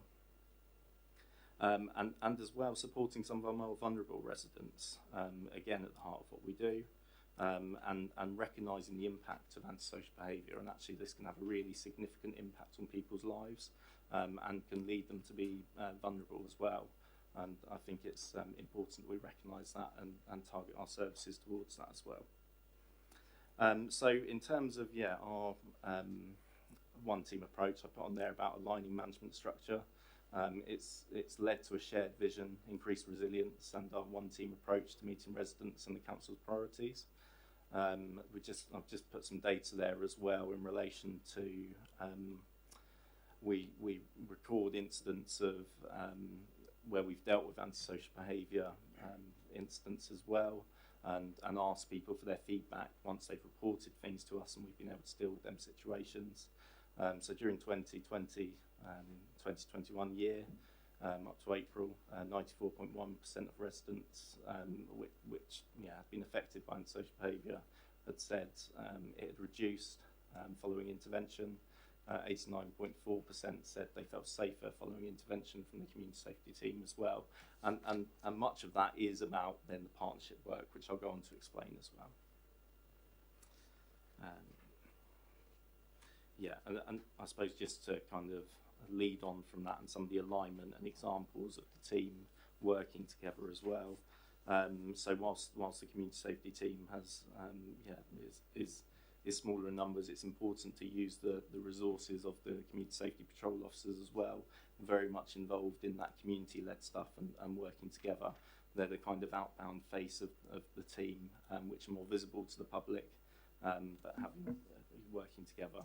So, for instance, with our recent public space protection order instigation, the the CSPOs are very much involved in the engagement with the businesses locally, which allowed for my colleague Debbie and the team to concentrate on the sort of strategic direction and actually making sure that could happen. Thank you, Dan. Should we pause there? We can pause there. Before we go into the section about the Safe and North Hampshire Community Safety Partnership, which is the wider. So if we have any questions or comments from the committee about what I would see as the more borough aspect of the Community Safety Partnership, any particular questions? Councillor Wooldridge. You've said in just now sort of a fairly sweeping statement that ASB is reduced year on year. I'd be interested to know, is that all types of ASB, or is it or is that just a general all ASB lumped together? So a bit of a breakdown in that would be great, and just how you came to those figures. Is that through work with housing associations and the police, or is that just ASB reported to us as a council? Thanks. Yep, thank you for that question. So I think that relates to the overall antisocial behaviour, which is reported to the police, which is where we gain our data from. In terms of antisocial behaviour cases, we'd obviously encourage people to, if they're affected by an incident happening at the time, to obviously report that to the police, and that is based very much on police data which comes in. That figure is the overarching figure. Then there is obviously separate figures for different types. I haven't got them with me to hand at the moment, but yeah, hopefully that gives some context to it. Councillor Will, did you want to come back? Could you turn off your microphone, please, Dan? Thanks. Yeah, it'd be interesting to see some breakdowns because, because obviously potentially low-level stuff like dog fouling, that is still antisocial behaviour, and my observations is that, and sort of litter dropping certainly hasn't reduced, and that's sort of some of the areas that we are very much focused on. So it'd be interesting to have some breakdown in terms of what we're directly responsible for, I guess. Thank you. Yeah, thank you. That's certainly noted, and we can. Yeah, I'm sure we can provide some of them figures following the meeting this evening. Thank you, Dan. Councillor Ganesh. Thank you, Chair. Thanks for coming along. It's good to hear. What was the rationale around this structural change? Is there any particular reason or pattern that probably made you to make these changes? And my second question is around this drop in this ASB. How much of it down to people staying home due to COVID and pandemic?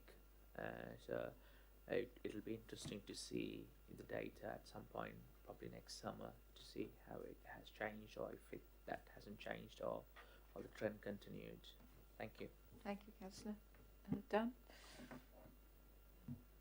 Yeah, I can pick up on them points. So with the rationale behind it, we have a steering group which exists to steer the direction of the Community Safety Partnership and the team, and that's formed of colleagues from the Basingstoke, Hart and Rushmore districts. And I think due to the nature of the time which had been in place, it was a good opportunity to actually conduct a review of the team, actually to ensure that we're doing the right thing for our residents at each opportunity. And therefore that was the reasons that review led to the reasons for sort of changing how we do things. And the second point in relation to COVID, I think obviously COVID's had a really big impact on what's happened locally. In terms of specific data, I haven't got any directly in front of me to support that, but certainly we can come back in and carefully review that. And I know in terms of informing our strategic assessment, our analysts will be closely looking at that data as well and helping to inform that with the partners. Thank you, Dan. Councillor Mahaffey. Thank you, Chair. I represent a very rural ward. We have basically 4 issues in our area: outbuilding theft, speeding, fly tipping and dog fouling. Now I do recognise that falls, some of it falls in CSPOs, some of it falls in the police area. unfortunately, from residents' perspective, they don't see a difference. You know, it's all just the establishment sort of thing. So my question is, how do you guys split your time between the rural areas and town? Because I'm constantly at parish council meetings when complaints come up, I'm saying, get in touch with CSPOs because this falls within their remit. So that's my first question, and my request is, could you sort of on a regular basis communicate with parish councils, particularly the rural ones, to say, this is who we are, this is what we do, this is our telephone number, and call us in, please. Thank you. Dan. Real, yeah. So in terms of answering the first point in relation to how we manage and prioritise sort of different issues, I think most of that does come from what's reported to make an assessment of where resources need to be kind of best allocated. And obviously the police have their own allocation system in relation to how they do things. In terms of the nature of how we pick up on things as a council, that is very much considered amongst the reports which are coming in as well. And we regularly work, specifically on them points and with the police. We tend to work on a daily basis together from a strategic and operational level as well. So hopefully that to establish where resources are needed. So I think the key message is encouraging people to report things, so they're aware of what their issues are and resources can be best allocated. Obviously, from my perspective, if there's lots of issues around kind of antisocial behaviour in one area of the borough, actually that's where resources probably best need to be targeted, and regardless of where that is, whether that's in the rural areas, whether that's in the town areas as well. In terms of our CSPO team and that sort of direct kind of involvement with local communities at a ground level and picking up on some of the intelligence which exists, we've got officers allocated within each ward of the borough as well. And with the parish council element, I'd certainly encourage that they would come along and can provide any updates as well in relation to activity which might be happening relating to ASB. So if I could follow up, Councillor Maffey, does that mean that parish clerks should have a contact, a CSPO contact that they can link directly with? Yeah, I'd certainly encourage that. Yeah, there's strong links. So we're absolutely with clear parish about councils. that. Yeah, so we need to make that happen, don't we? Yeah. And what's the best way for parishes to find out who their CSPO is? So the information's listed on our website, and that's got our area point of contact map. And I'm happy that we share that with the committee members as well after. If that's helpful. That's fantastic. Councillor Maffey. Thanks. Just a quick comeback on that one. So does that mean you guys actually patrol, or you just react to? You do patrol. Okay. Because again, it's a sort of a hierarchy of needs, and that domestic abuse is going to far outweigh dog fouling, but nonetheless, particularly in rural wards, everywhere actually, if you're suffering dog fouling on your front doorstep, it's very, very important to you, and it doesn't really help residents the fact that you say, well, domestic abuse trumps that one, so patrolling would be much appreciated. Yeah, that's no problem at all, and I can expand on that probably a little bit further as well. And obviously, one of the reasons which the community safety patrol officers exist is to tackle some of them issues which affect a much broader population of residents as well. So some of the environmental factors like dog fouling and littering and fly tipping and things like that, actually being that visible presence within communities. Obviously, the police have their priorities and work on a prioritisation basis as well, and the CSPO team are able to proactively deal with some of them issues and challenges which affect a probably broader population of the local community, with maybe not some of the significant issues which affect a smaller number of people within the local community, such as serious crime and things like that. Okay, that's fantastic. Shall we move on with the presentation? Thanks, Dan. Thanks very much.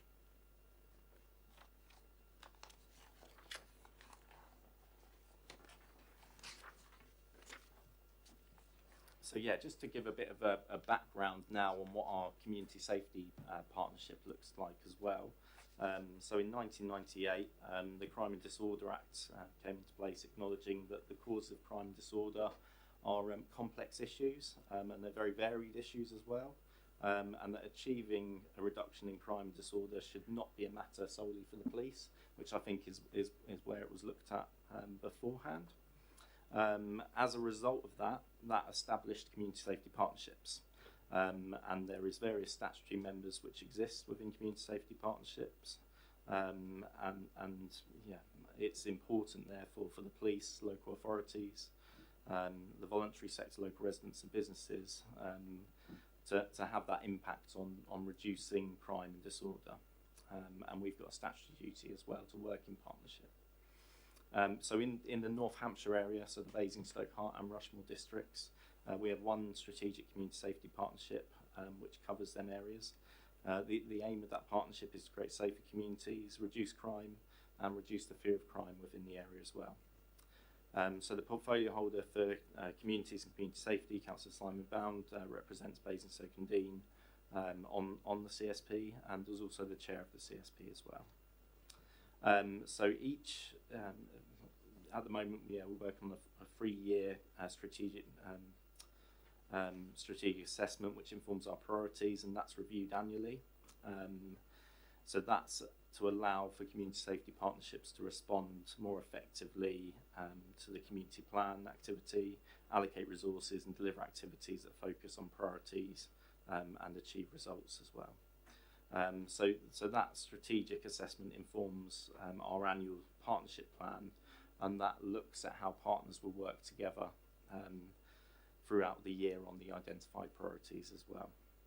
I think it's really important to mention that that's then being able to use an evidence-led approach to be able to target the work which we're doing, with the main part of that to increase the feeling of safety for those which reside, work and visit, not just within our borough but also the wider North Hampshire area as well.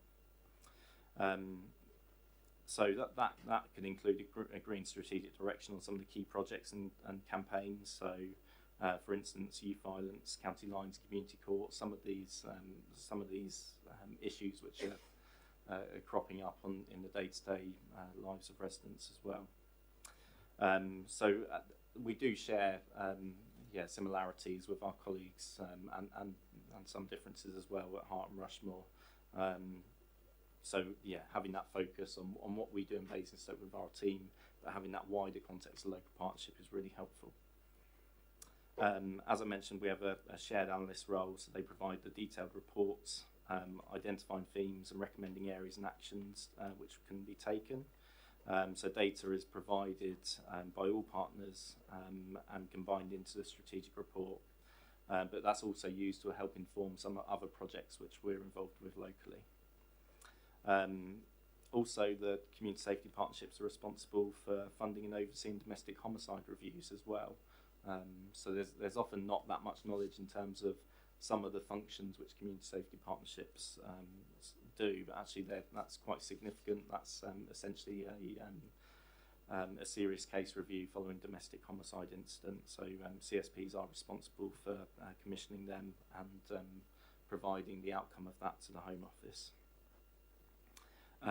I think it's really important as well that actually there's shared learning expertise and processes where appropriate, and actually some of the things done in other areas we regularly share with our colleagues, and I think that probably we'd be fair to say that extends within the wider Hampshire area as well. And actually we've got a really good network of other community safety partnerships across the Hampshire area which we work with on a close basis and share some of them good practice activity. And I think as well the relationships which provide the basis for that close operational working. So as I mentioned, on a daily basis we're working with partners, particularly the police and housing associations as well on a daily basis.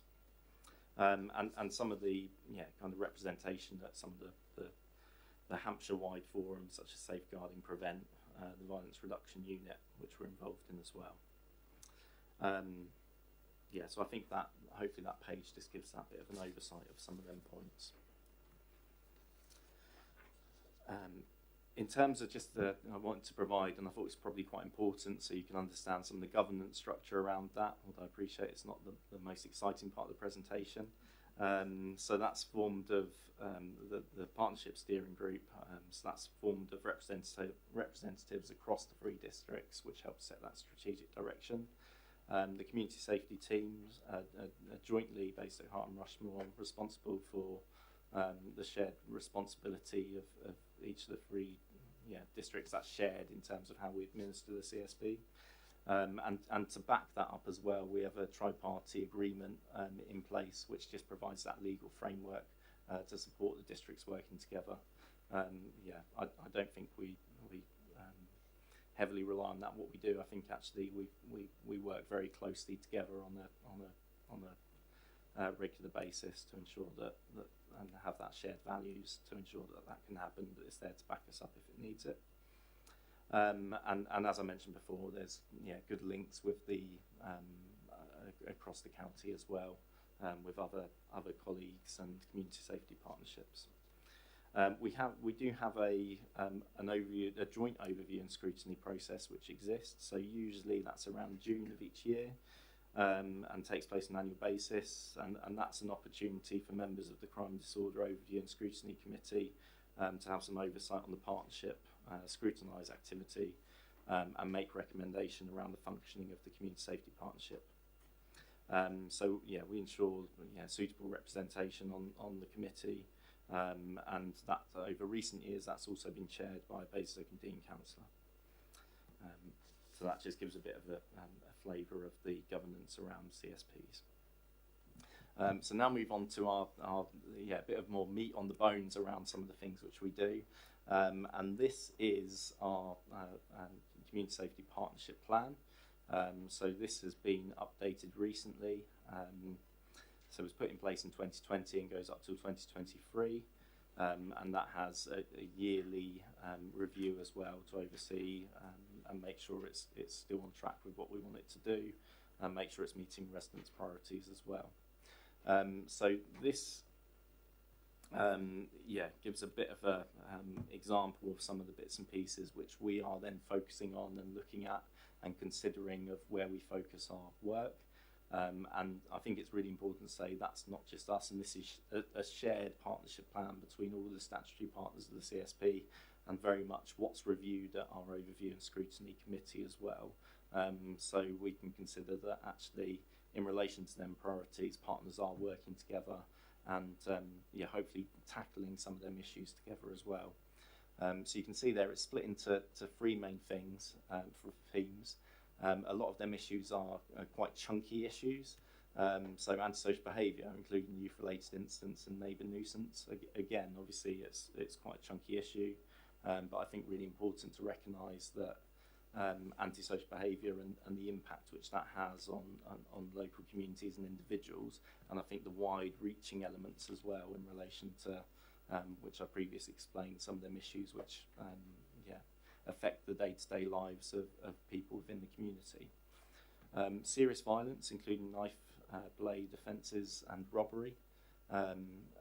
Again, obviously a really significant issue which communities face, and one which we work on together. I think there's, with that one specifically, it's much broader and actually can link in with antisocial behaviour as well. And as well with crimes of historically low levels of reporting. So there's intrinsic links, I suppose, with each of them priorities, which it's important to realise as well. And then crimes with historically low levels of reporting, so things like domestic abuse, hate crimes, modern slavery, and things like that. So some of the things which are more hidden from sight, which actually have a real impact, and I think we've seen over the COVID pandemic, and I know there's been a lot of media attention on domestic abuse. So one of them things it's really important that we focus our priorities on tackling some of them issues together in partnership.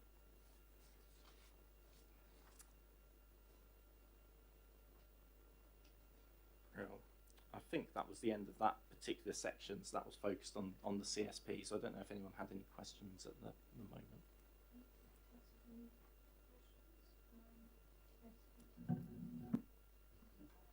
Sorry, just going back to the slide with the 3 areas, I suppose I'm surprised not to see something to do with drug-related crime on there. I'm thinking things like county lines that make the press quite regularly and probably affect most of the wards in the borough one way or another. I just wondered, where does that fit in? Thank you, Sergeant Davis. Yeah, probably my wheelhouse. Looking at that, sitting here, I think that I agree with Dan. That all very much intrinsically links together some way or another.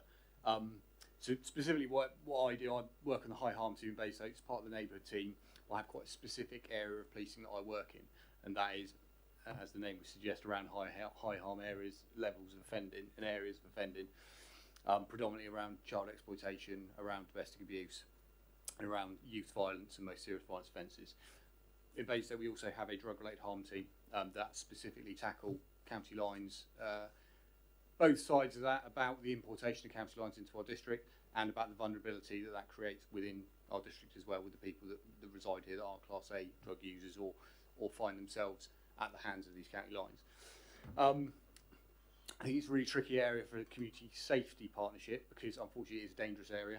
It's a dangerous area for policing, it's a dangerous area for us to tackle. And I think where that fits in with policing really solidly is around our Operation Fortress. And I know our drugs team have an Op Fortress, I think it's monthly or it might be quarterly, where they'll have a multi-agency panel where they will discuss the current issues in our district around county lines, what the current risks are and what the current threats are, and really dig into that vulnerability of people.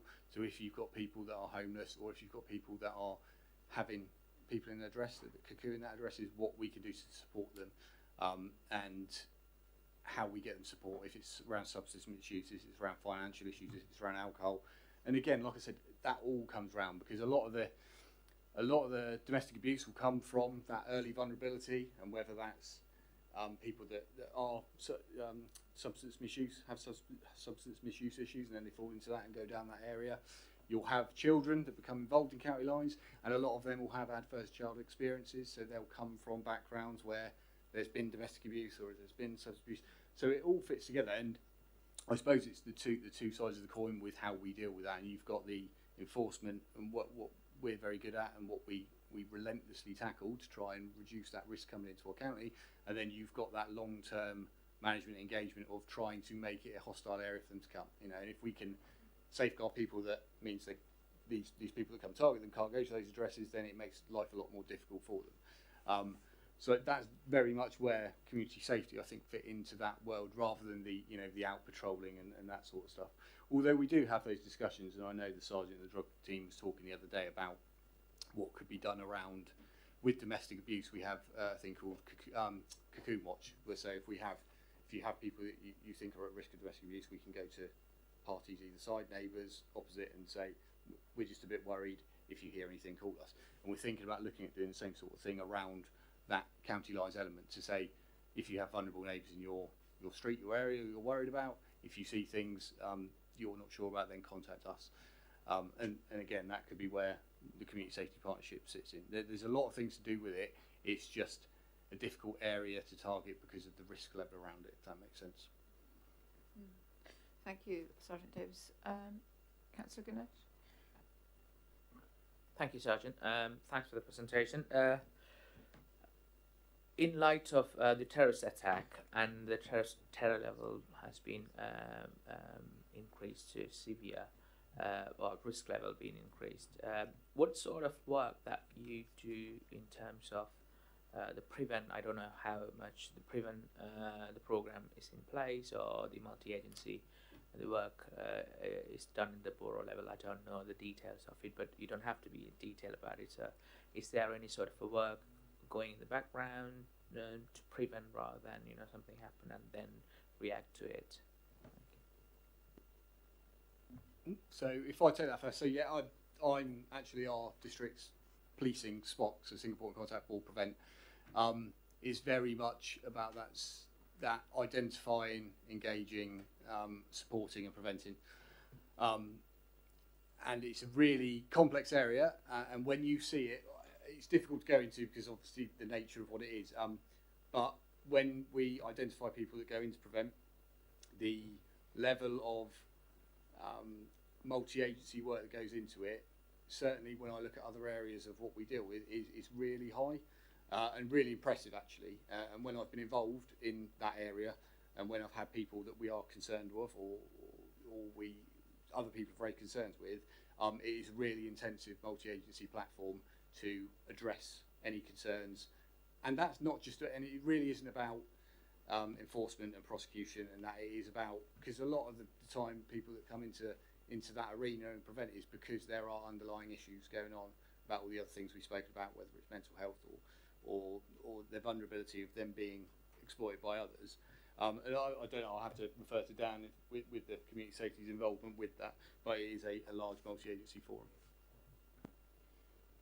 Yeah, just to add on to that, and some really valid points by Sergeant Davis there. I think it's from a local perspective in terms of what we do as a council and wider partnership as well. And Hampshire County Council were the strategic lead in relation to prevent across the county.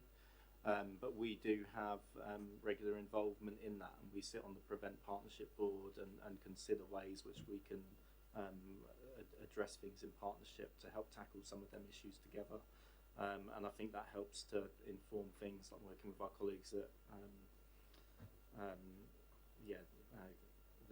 within the kind of wider sort of policing arena as well, and tackling some of them issues and prevent, and informing kind of risk assessments and the partnership plan around that. So we're very much involved in that, but it's not one which we directly lead on as a partnership.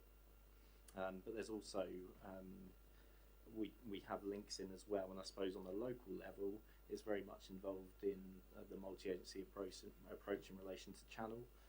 So Channel looks at individuals which have been referred by various agencies, where individuals could be vulnerable to being radicalised, and they can be then considered by a multi-agency panel to consider what support and help they may need as well to address some of them issues and prevent them from becoming radicalised. Thank you, Dan. You comfortable with that reply, Councillor Ganesh? And I realise I cut Councillor McKay off really, but did you want to follow up on your question? I guess I'd really just, reflecting on what's been said, repeat the point that there's an impact. It's the impact of drug-related crime is the strongest link with community safety, rather than dealing with the significant crime that the police deal with.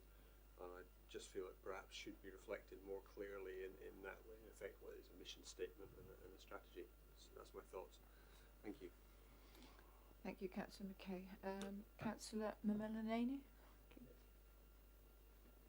Thank you, Chair. Yeah. With your permission, I got 3 areas that I would like to bring to our attention. The first one is the e-scooters, right? Every week I receive at least 1 or 2 complaints on my inbox saying that there's e-scooters running around. And definitely there is a law exists that we confiscate e-scooters if they have been used. I would like to know what kind of enforcement we are taking it, how many we confiscated it. If I walk down for 15-20 minutes in the daytime, I definitely find few people. And I personally witnessed, alongside myself, other CSPCOs or PCOs were there, and I have seen a e-scooter is going through them. So why we are, just letting them, break the law? That is my first question. And the second one is, around a year ago, I have seen the posters in town center around about litter penalties. If you were caught throwing litter around, and you will be penalized. That posters around there, and nowadays I have not seen those posters. Still, we have that policy of if someone is caught throwing litter on the streets, will they be penalized, or that law doesn't exist anymore because we adopted that one for a specific time. The third question is about PSPO, the Public Space Protection Order, which has come into effect on 8th of November in the borough. So I remember we did the consultation back in 2020 or early 2020, at that time when we were doing this consultation, that consultation categorically said that the PSPO will be there for 4 years. But when the gazette has been issued, that has been reduced to 3 years. So would like to know what happened or why we lost that 1 year. I just want to know about it. Thank you very much. Thank you. Who would like to start? Sergeant Davis. I think the e-scooter one's coming my way, and then I'll defer the other two to Dan. Yeah, so we know it's an issue, and you're absolutely right. So if it is classed as a vehicle, mechanically propelled vehicle, so it can't be used on the road, you have to have a license, you have to have insurance, unless you have a local authority scheme like Bournemouth have, where it's allowed in those instances.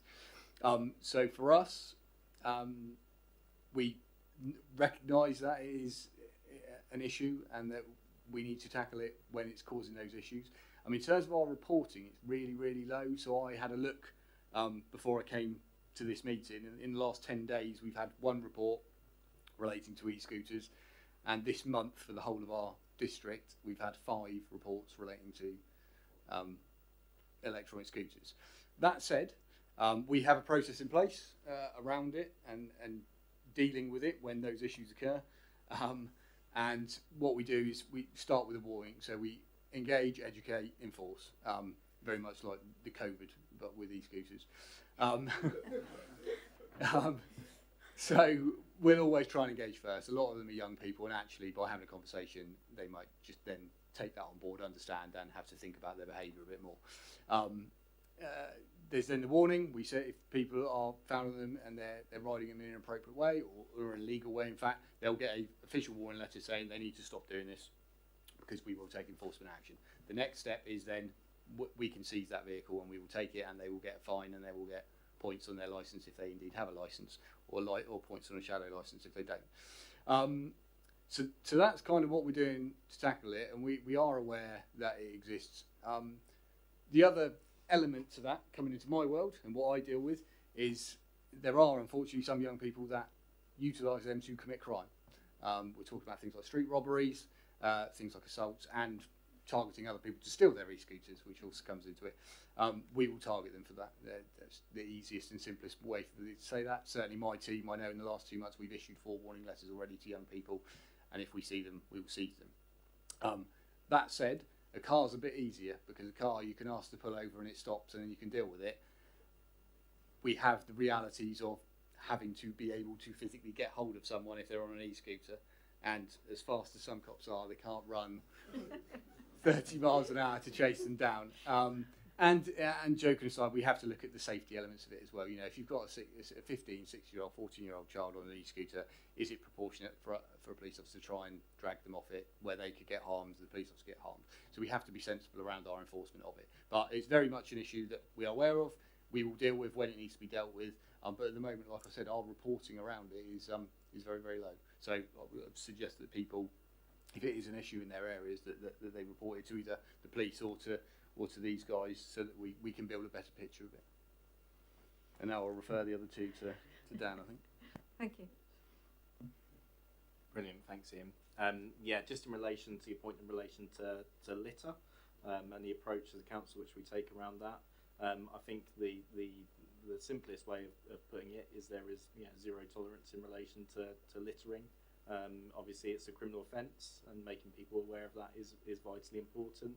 And then obviously dealing with those which do litter as well, and the impact which obviously educating around the impact which that does have on the local community. And again, much as I mentioned before, it's these sort of lower level antisocial behaviour issues which do have a really wide reaching impact on the local community, and I think one which we're very consciously aware of.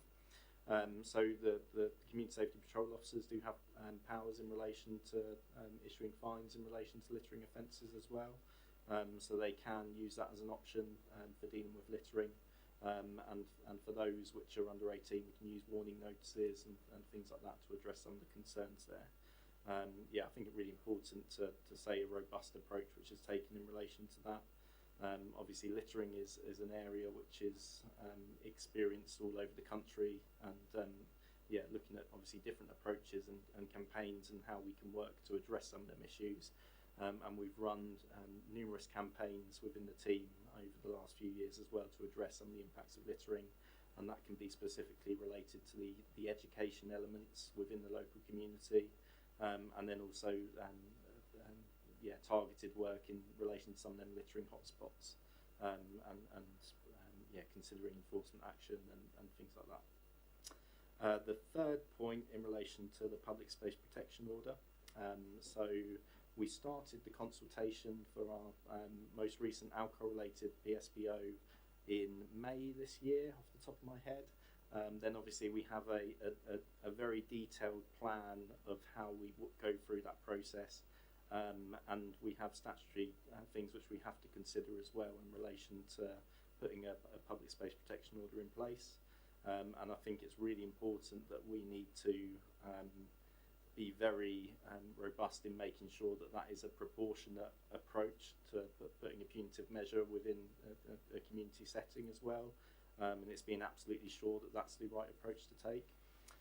As part of that, we do a full consultation with the local community, and that's really important for us to actually engage with those people which it could impact. So with the alcohol one, which has recently been implemented, actually affecting the sort of town centre and some of the wider parks and open spaces, obviously a key element of that was engaging with the business community and ensuring they had the opportunity to have their say in relation to that, as well as some of the relevant landowners which exist as well.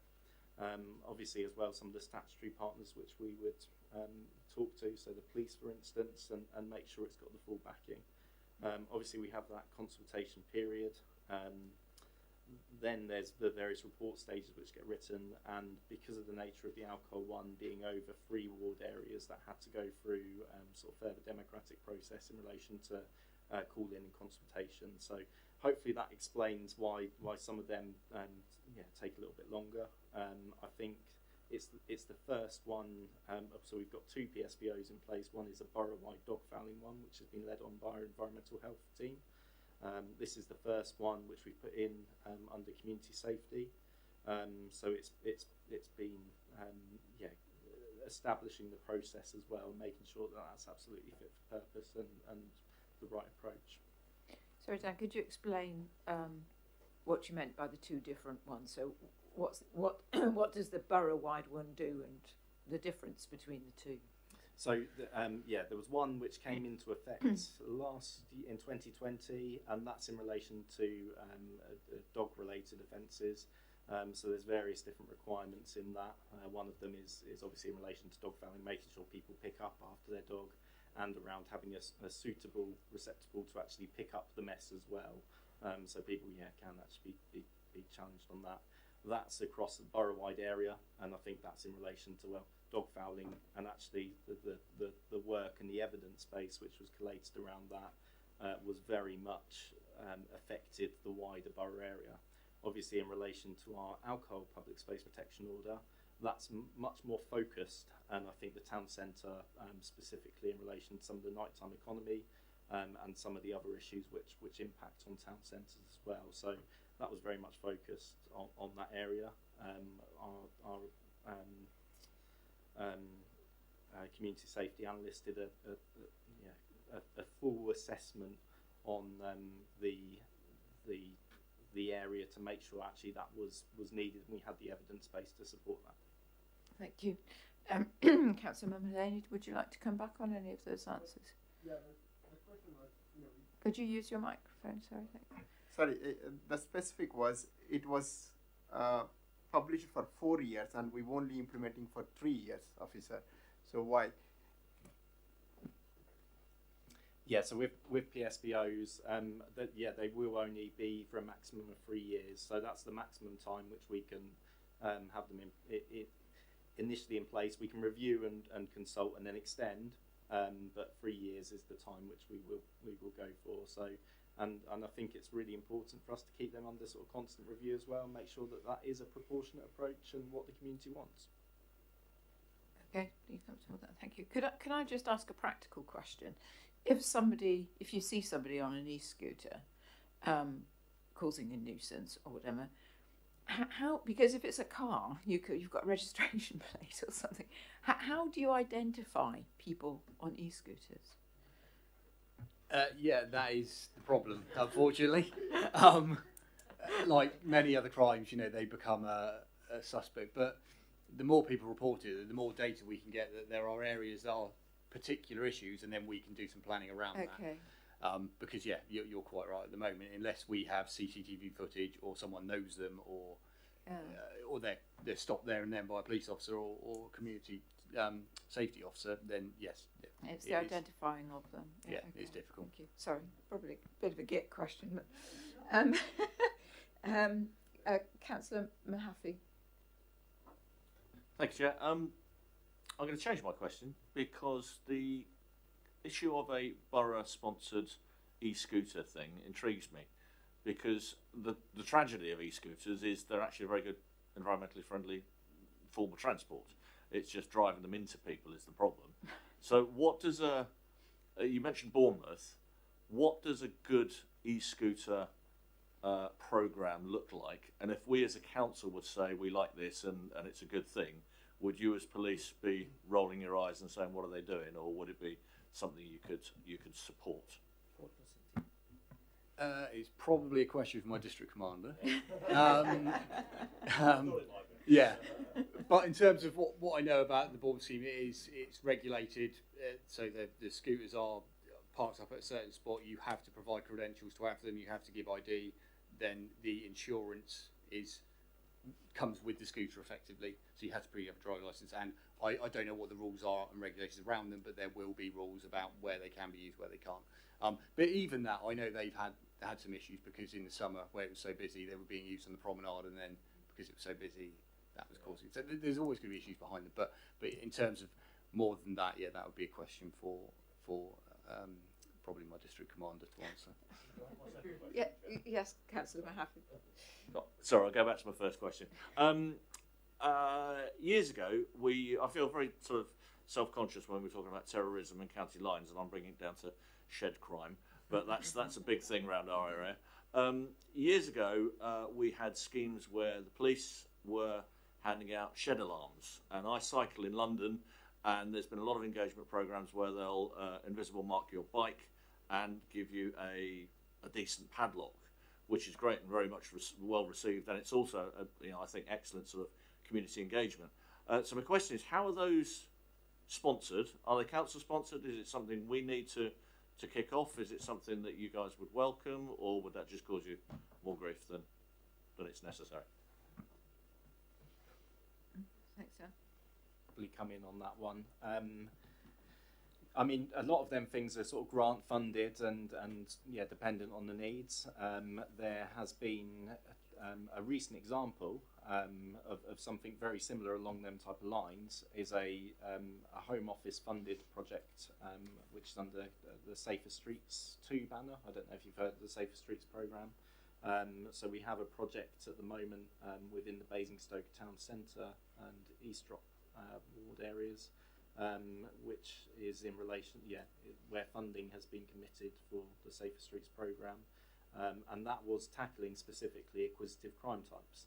So things like that, garage breaks and thefts and things like that. So that some of the funding has been used in relation to bike marking and a lock replacement scheme as well.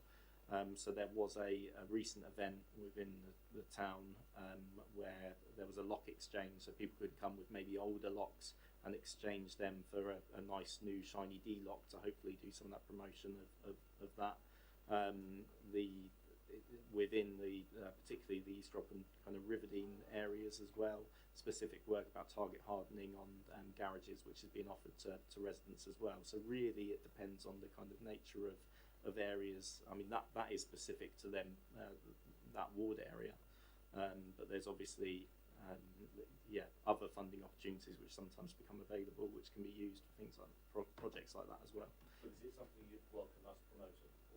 If there's any opportunity where things like that can enhance the safety of residents, I think that's important. Okay, thank you, Dan. Councillor Ganesh.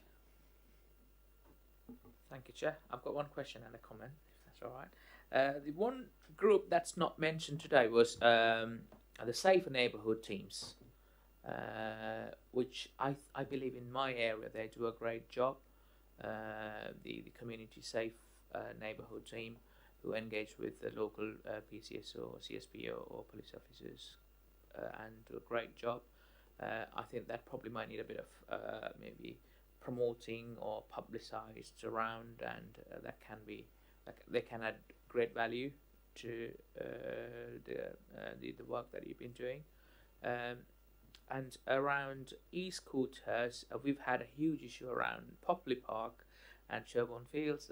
Thanks to PCMI and the Paula, they've done a great job, and they've done many patrol around the area, and they've identified few individuals, and which was kind of slowing down a lot, which is great job around that. And thanks for the post and all sorts of communication on social medias, and it got picked up by all the community groups, which is great. Can we as councillors, is there anything that we can do or engage with your local or ward level or ground teams to deliver better, or is there anything that we can do in terms of engaging with your teams in ground level? Thank you. Thank you. Yeah, I think there always is, because I think it's about education with it, and I think the more we can put it out there, the better. Because I think some of it probably is just naivety, people don't realise, and obviously the other side of it, I think people don't realise that actually they can be quite dangerous, especially if you're using them on the road. So yeah, I think I welcome that. There's no reason why we wouldn't want to do a joint push for it in terms of education and around risks around it as well. Thank you. Is that okay, Councillor Bennett? Councillor Compton-Burnett? Thank you so much for coming. It's been really, really helpful. One thing that we've noticed, so I live in a village, and I'm also part of a Winglebury, which is more of a built-up area, as you know. We found communication is really helpful, the two-way communication. So if I look at our village, for example, us saying there's some suspicious activity, it looks like this, and telling you about it, and then also you coming back and saying watch out for these sorts of things that we've heard about. But at the moment it feels quite informal, and I'm just wondering, if we look at the whole borough, how well established things like neighbourhood watches, do we need to do a bit of a refresher on that, or are you happy with the way things are and maybe we need to learn better how to use them? So in terms of neighbourhood watch, I'm happy to take that away and come back to you if that's okay, because I'd have to speak to the local neighbourhood sergeants around that, what our engagement is like around that at the moment. Around the two-way communication, absolutely agree. Certainly what I do is really important. I always think there's a really fine line there, especially with policing, around the methods of communication.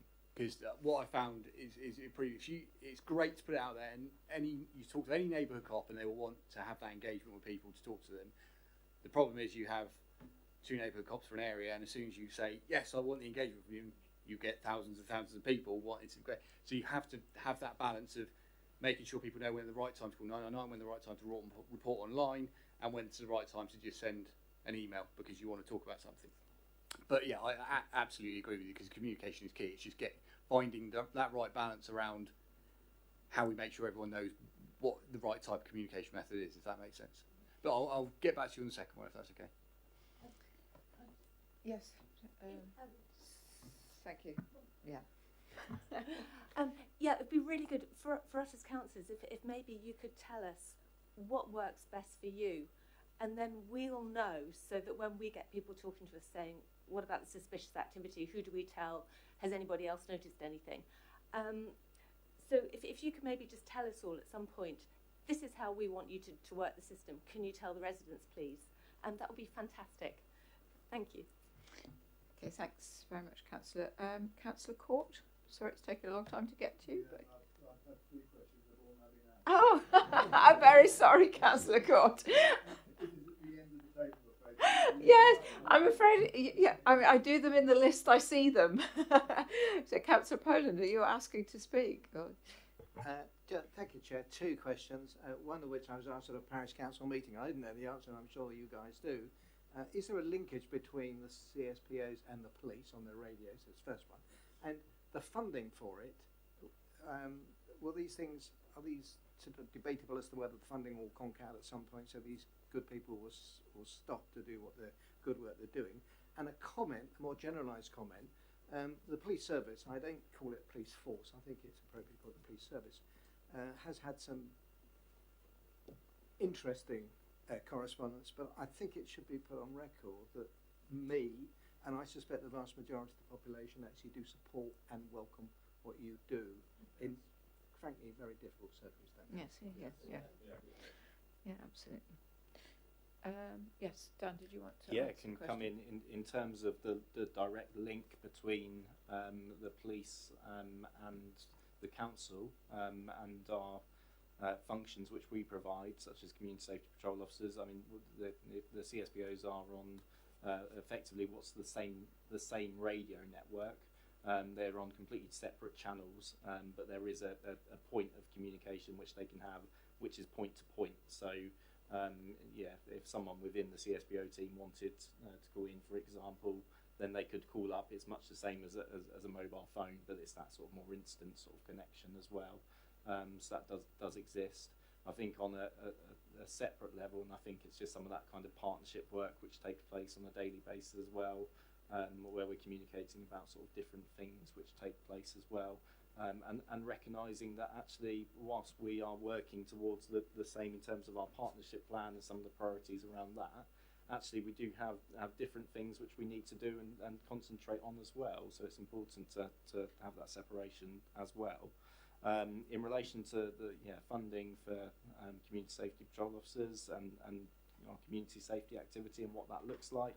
I mean, that's obviously very much shaped in terms of the council plan and informed by you as councillors and in terms of what residents' priorities are to where things are funded. So obviously we've seen in recent years that a priority for residents is about feeling safe and hopefully some of the things we do on a day-to-day basis address some of them things to make sure that can happen. Thank you, Dan. Are you happy with that, Councillor Poland? Yeah.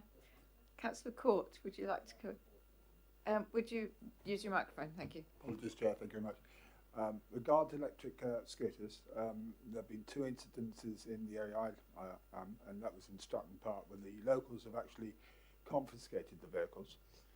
And that caused a lot of trouble. I believe one has been returned, but without batteries, and the other one has gone. So where do they stand with that approach? And the second one is, we're fairly sure also that some of the electric scooters are being used for transport of drugs, high-speed transport of drugs through the area. We've actually seen evidence of that actually happening. So I'm assuming that's also been taken into account. Thank you. No, thank you. So on the first point, my advice would be not to do that to your residents. For many reasons, but one, that they'll find themselves in bother if other people make allegations against them. Two, they put themselves at risk because you don't know who owns that vehicle, just for lots of reasons. It's always better to record, report, and we will come and deal with it. And I appreciate sometimes that can be frustrating, as we were talking about earlier, that if you don't know who it is, but people's safety is more important than anything else. I've completely forgotten the second point. Sorry. It's about drug carrying. Oh, yes. So yeah, we are aware of that. My team in particular, do a lot of work around that. And again, with the complexities we discuss about, we have to think about our tactics around how we do that. And what I would say from a community point of view, it'd be unlikely you'd see my team taking enforcement action with people on scooters, because we'll look to do it when they're not on a scooter, because it makes it safer for us, safer for them, safer for everyone. But it's definitely an issue we are acutely aware of and working on to move forward. And if I may just come back to Councillor Poland, thank you for your comments you said a minute ago. Policing, I think it's fair to say, is having a really tough time at the moment. That said, obviously, particularly in Basingstoke where we are with what happened at the Basingstoke Pick with the officers that got dismissed. Certainly everyone I work with and everyone I know that I work with is resolute and probably angrier than most general public about that situation, and is resolute about working to better certainly our quality and inclusion, and make sure we are an environment that is open and honest. And absolutely, we have to own up to that, and we have to be honest and open with the public about that situation, and put ourselves out there to say, you know, we don't want people like that in the police, and people like me want it to be, you know, a really positive interaction for everyone. And then obviously the Sarah Everard murder has brought another degree of difficulty, but certainly I can confidently say from the communication internally within my force, we are resolute at working through that problem and bettering that situation for society as a whole. Thank you, Sergeant Davis. Councillor McKay. As a comment and a question, it was mentioned about the Safer Streets initiative in East Rock, which is my ward. So I just wanted to share with the committee that my understanding is that the success or otherwise of that particular pilot initiative will determine whether something similar happens in other areas. So I just following up on Simon's point earlier that there is something there that could be translated to other areas if there's a need for it, is my understanding. My question is, I'm afraid, right back to litter again, and just wanted to understand what responsibility shops have for the littering by their customers. Thank you. Could you turn your microphone? Thanks, John. Dan. Yeah, thank you. I think it's in relation to the Safe Streets campaign. This is one which the Office of the Police and Crime Commissioner have secured the funding for this particular project, which we're involved and engaged with them on at the moment, and they are leading on. But actually, it's the evidence base of has that had an impact is the key around it, and I think that helps to inform future policy and strategy in relation to national campaigns and things like that. Second point in relation to littering and businesses' responsibility, I think yes, it's fair to say obviously businesses do have a responsibility in relation to littering, and I know some do take an active role in that. Particularly like some of the fast food restaurants and things like that, so they've done litter picks and things which they've arranged, but difficult, and I think some of the difficulties about where the line is drawn and actually how much responsibility they have for individuals' own actions as well. Thank you. Councillor McKay, would you like to come back on that? Or no? Thank you. I've got a question of my own. On this screen at the bottom, the aims, it talks about offences with historically low levels of reporting should be looked at as a priority, including hate crime, domestic abuse, sexual offences, child abuse and fraud. And consideration should be given to any barriers to reporting, why these exist and how to remove them.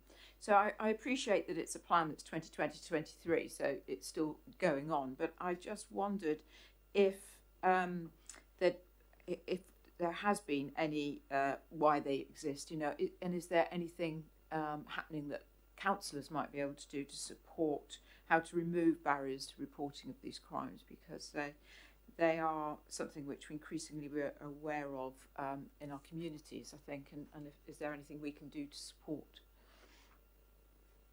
Yeah, it's a really good question, and I think it's something which is fundamental to establishing kind of what we do, and I think the key of that, particularly with that priority, is how much the communities can have involvement. And I mean, I can go on to talk in a little bit more detail about some of the specific projects, but we do have a number of different projects locally which exist to address some of them issues as well, which are ones which I think are it's important for them to have some independence as well, and to be community led. And I think things like the Hate Crime Working Group, which is chaired by Citizens Advice, which oversees and overlooks that and brings partners together in relation to tackling hate crime together and what initiatives can take place, raising awareness in relation to hate crime. We also have a domestic abuse forum in Basingstoke as well, and obviously members' involvement in that. If people wanted to be involved, then obviously there's space to make that happen, and how messages can get back to local communities, I think, is really, really important, and how that promotion can be done. So yeah, there's certainly conduits where things like that can happen. Okay, that's very helpful. Thank you very much, Dan. So I'm mindful of time. We're sort of 10 to 9, and I think you still have a slide or two. Can we look at them quite briefly? Is that okay? I'm sure I can go through them with a bit of speed. Yes. So, and I won't, I mean, this just gives an example on this page, just as some of the example of some of the work of the community safety team as business as usual. So, yeah, naturally, I'm not going to pick up on all of them points individually and talk about them in detail. But certainly, yeah, just to pick out a couple. Advice and guidance is one of them. Actually, there's frequent contact with the team from members of the public, businesses, community organisations, councillors, and actually the team of that expert knowledge to provide advice in relation to community safety activity. And if they don't know, or it may be best referred to another organisation, can address where that best may go as well. So that's obviously really important. A couple of the other ones, I've already mentioned the day-to-day partnership work, but yeah, specifically I think really strong connections on the day-to-day level locally with the housing associations and the police as well as a variety of other voluntary and community organisations. Safeguarding, I think that's a really important one to list, and actually a lot of the work we do has really strong connections with safeguarding. I think then, yes, some of my role in relation to being designated safeguarding officer within the organisation as well, able to link in some of them bits, and as well, and something maybe a little bit different and something which is not necessarily thought about is expertise in relation to community safety issues, which help inform kind of our development. And obviously there's a lot of obviously development which is happening in consultation, which is happening at the moment within the borough, and obviously what's key to us is we design places are designed with community safety in mind as well, in areas and places where people can feel safe. So not that we necessarily know all the answers to that as a team, but we can look at and get support from other organisations which may be able to help with that. So that's just a bit of a whistle-stop tour, and some of them other things are on there. Just a very quickly focus just on a couple of points of some of the things which the team do on a day-to-day basis, and one thing which we're quite proud of as a team, which we coordinate, is our partnership antisocial behaviour panel, which is an overview of is a panel which looks at antisocial behaviour cases which are referred from a variety of different organisations to look at and best address where issues of antisocial behaviour have taken place. Just to give, I was going to go for a quick case study. So there was a male who'd been causing some problems in our town centre area. That included some incidents where he was violent towards Festival Place staff. The case was referred to ASB panel to get that partnership involvement and how to deal with that. And agencies were able to come together and share information and develop an appropriate action plan around that. One of the actions from that was a visit from police to his home address to discuss the incidents and look at why that might be happening, to gain a better understanding of some of the risk factors and support which may be required. And I think there was some fear and frustration caused by health issues which contributed to the behaviour which was being experienced. And that then involved relevant safeguarding being completed, and that individual has received support from adult services, and actually no further incidents have taken place. So it's very much about reviewing things in a kind of partnership way, and looking at what we can all do to work together to hopefully improve outcomes. Just to give some evidence of outcomes,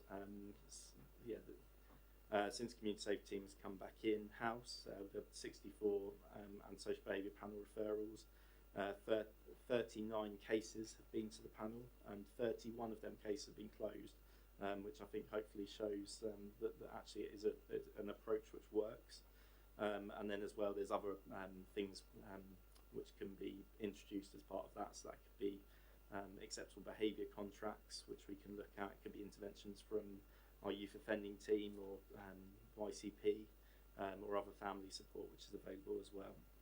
And we've delivered some sort of separate training to that as well for partners. And then another one I've already spoken about, it was our domestic abuse forum as well. So some of the partners working together to address some issues in relation to domestic abuse. And then I think, yeah, we've spoken about and answered quite a lot of questions as well in relation to the public space protection order. So I won't go over that in any particular detail, but obviously introduced that recently and gone through the process of making sure that happened. I think the example really is that where it's appropriate and proportionate to do so, there's a range of tools and powers which we can consider to take action and have a positive impact, hopefully, on the local community. Yeah, and then opportunity for any additional questions. Thank you. We keep them fairly rapid, please. Yes, Councillor Mahaffey. Thank you. Just going back to the conversation that was had earlier about communication channels, I sign on to a, I don't know what you call it, a blog, social media, whatever, called Silchester Neighbour. I'm sure a lot of other people on. Presumably you guys monitor the various social media channels, because I'm constantly seeing on there, sort of lookouts to burly individuals trying to entice my dog into the back of a van, sort of thing. If you do monitor it, is there a particular social media channel that we should be pointing residents towards to say, because people don't tend to report this low-level stuff, but nonetheless, you do read some of these things and think, that's not a very good thing that's going on. It's a difficult one because a lot of the groups are closed, so they're closed groups, so we won't have access to them. We don't automatically monitor groups. If stuff comes to our attention because of it, then we'll look into it. And I know our corporate communications department do, to a certain extent, monitor social media to where there are trends, issues, concerns that we need to look at. So my advice would be on reporting through the normal way, through online report. Yeah, ring call up 101, because that is the sure, fast way that we're going to know about it, and it will go through our system of review and risk assessment, etc. So and it can go to the right people, and we can build up that right picture, because it's very difficult if it's reported on various groups online that the chances of us being able to build that solid picture. So sadly, my advice would be to report it through the channels that exist. People tend not to.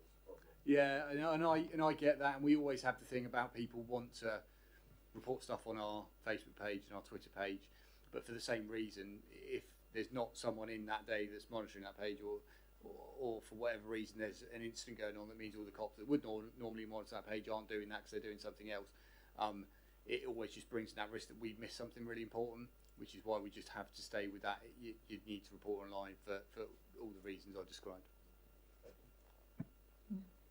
Thanks. Yes, Dan. Just come in as well, and in relation to how councillors can be involved in reporting things as well. And I'm not sure if anyone's heard of the Community Partnership Information Forms, which is essentially intelligence which is reported to the police, which can be reviewed, and it's a form for professionals to use and organisations, rather than general members of the public. But you as councillors are able to use that as well to provide intelligence and information to the police. And it's a standard form which can be emailed over as well. Yes, we can send a link. So. Yeah, thank you, Dan. Councillor Waldridge.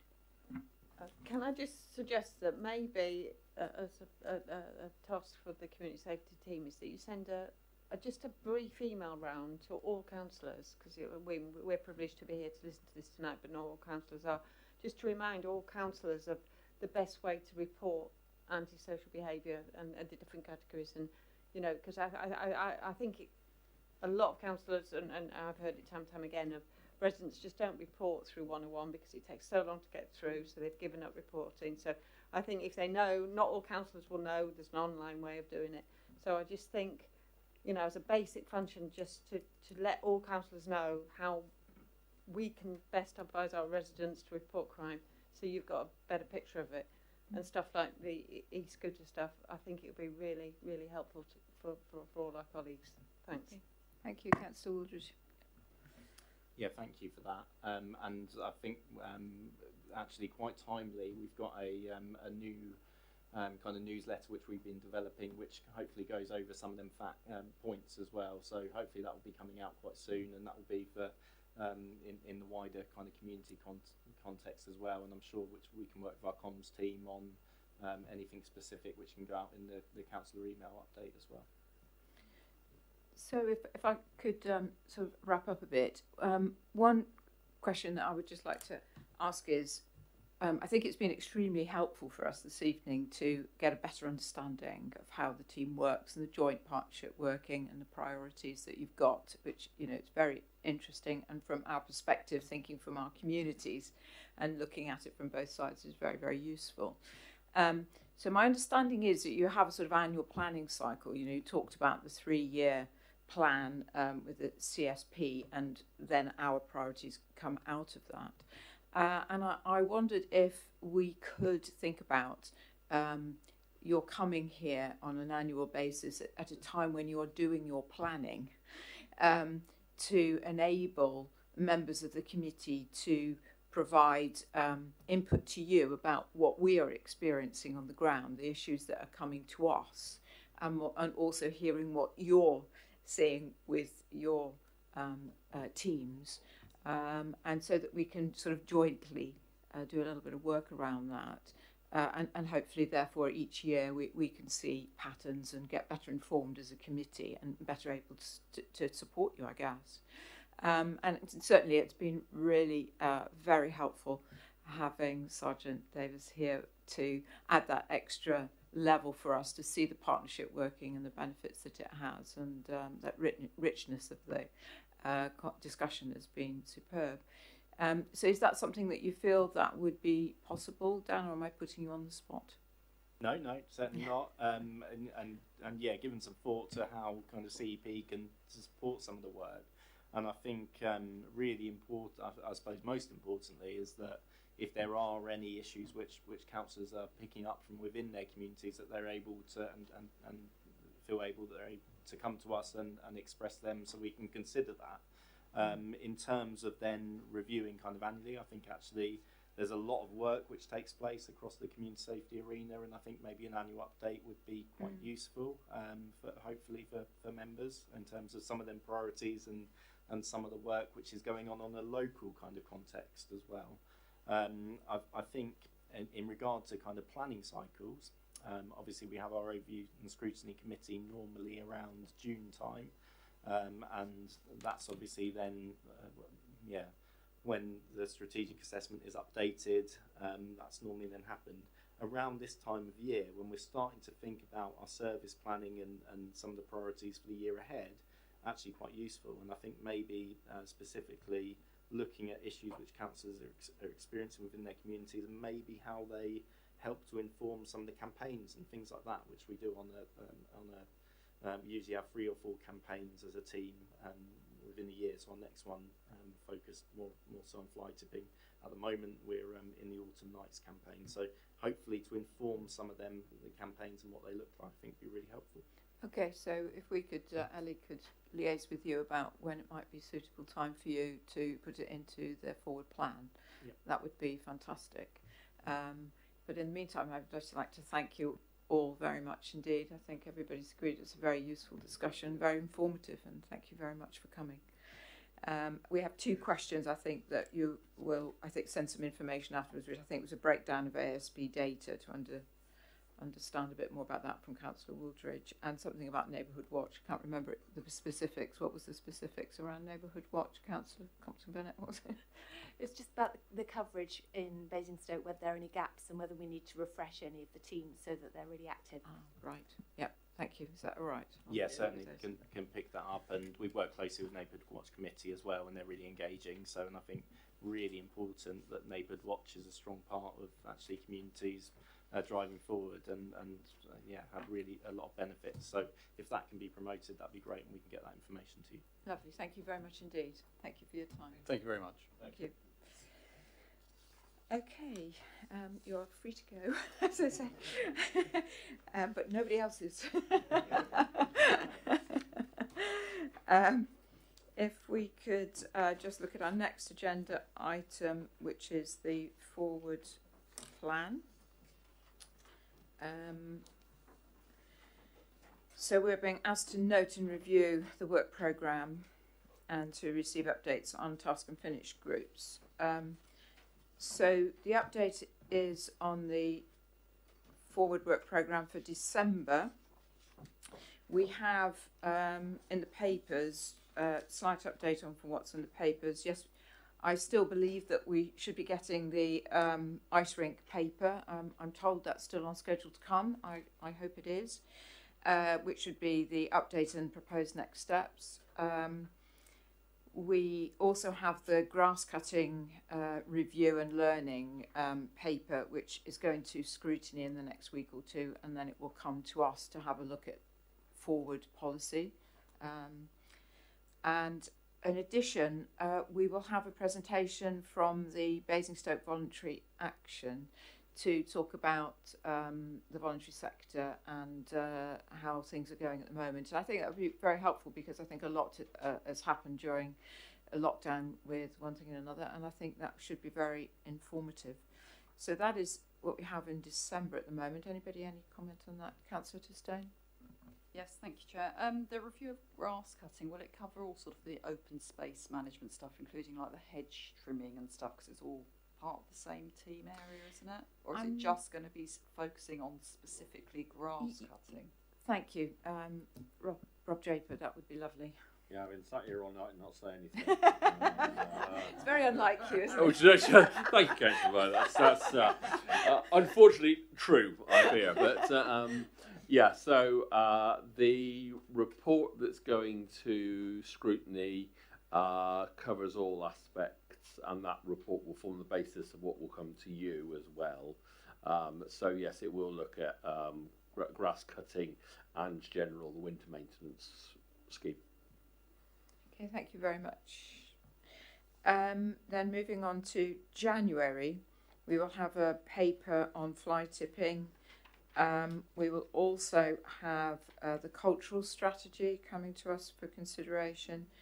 And since the papers came out, we have heard that the clinical commissioning group will also be attending this meeting to talk about the Hampshire Together programme, specifically really talking about their out-of-hospital care, which I think would be very interesting for us to participate in.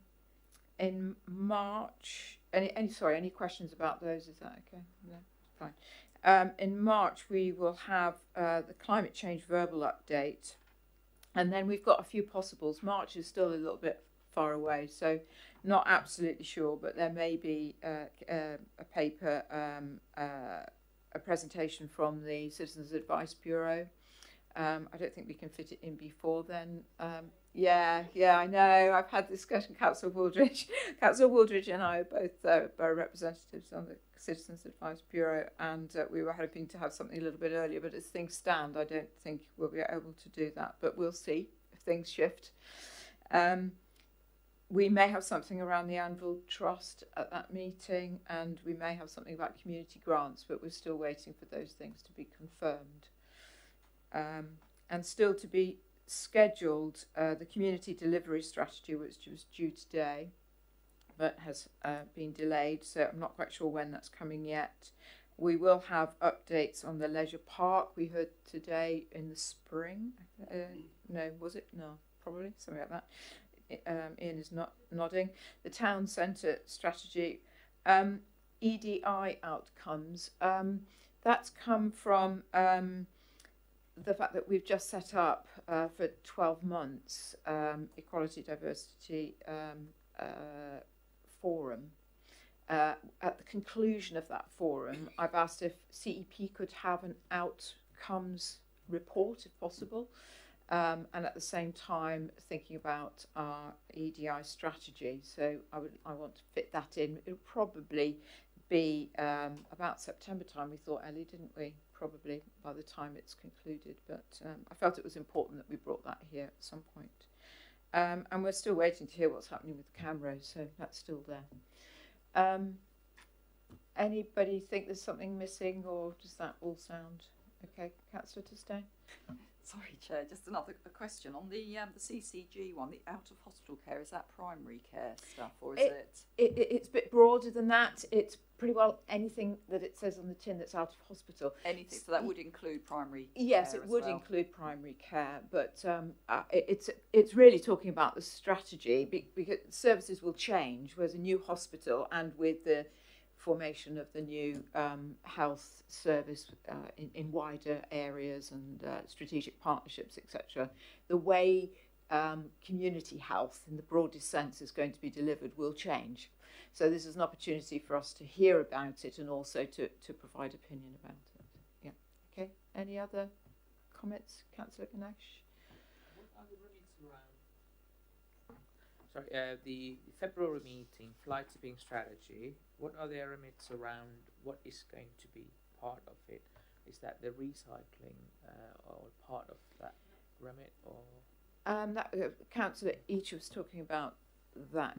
Yes, please do. Yes, in my newfound position, the fly tipping strategy report is an update really based on requests that we've had from the committee in previous years to look at where we're at with numbers, distribution, types of issues. It's not there to cover things like waste or recycling. Those are a separate issue, Councillor. Okay. Councillor Thank number you. 8. Thank you very much. Thank you, Chair. You briefly touched on town centre strategy. When is it coming, Chair? Ian. Thank you, Chair. Neatly. I think it's when we can accommodate it in the spring. At the moment, we have, as of last Friday, closed the consultation. So there's a period of time to look at all of the data, do all the analysis of that, and I think once we've got that, we're in a position to be able to present something for oversight, to be able to have a look at that and meaningfully have some early involvement in what that looks like as we then set to form the plans going forwards as to what some of the phases might be of the next stages of the project. So I'm hopeful to bring it as forward as early as I can in the new year. But I just need to get over the hurdle of doing the analysis first and seeing what we've actually got and what the next steps will be. Councillor, just as assurance that my understanding is that it will come to the committee at a time when we can still influence and shape. It won't be coming to us after it's already agreed, if that was one of the reasons you were asking that question.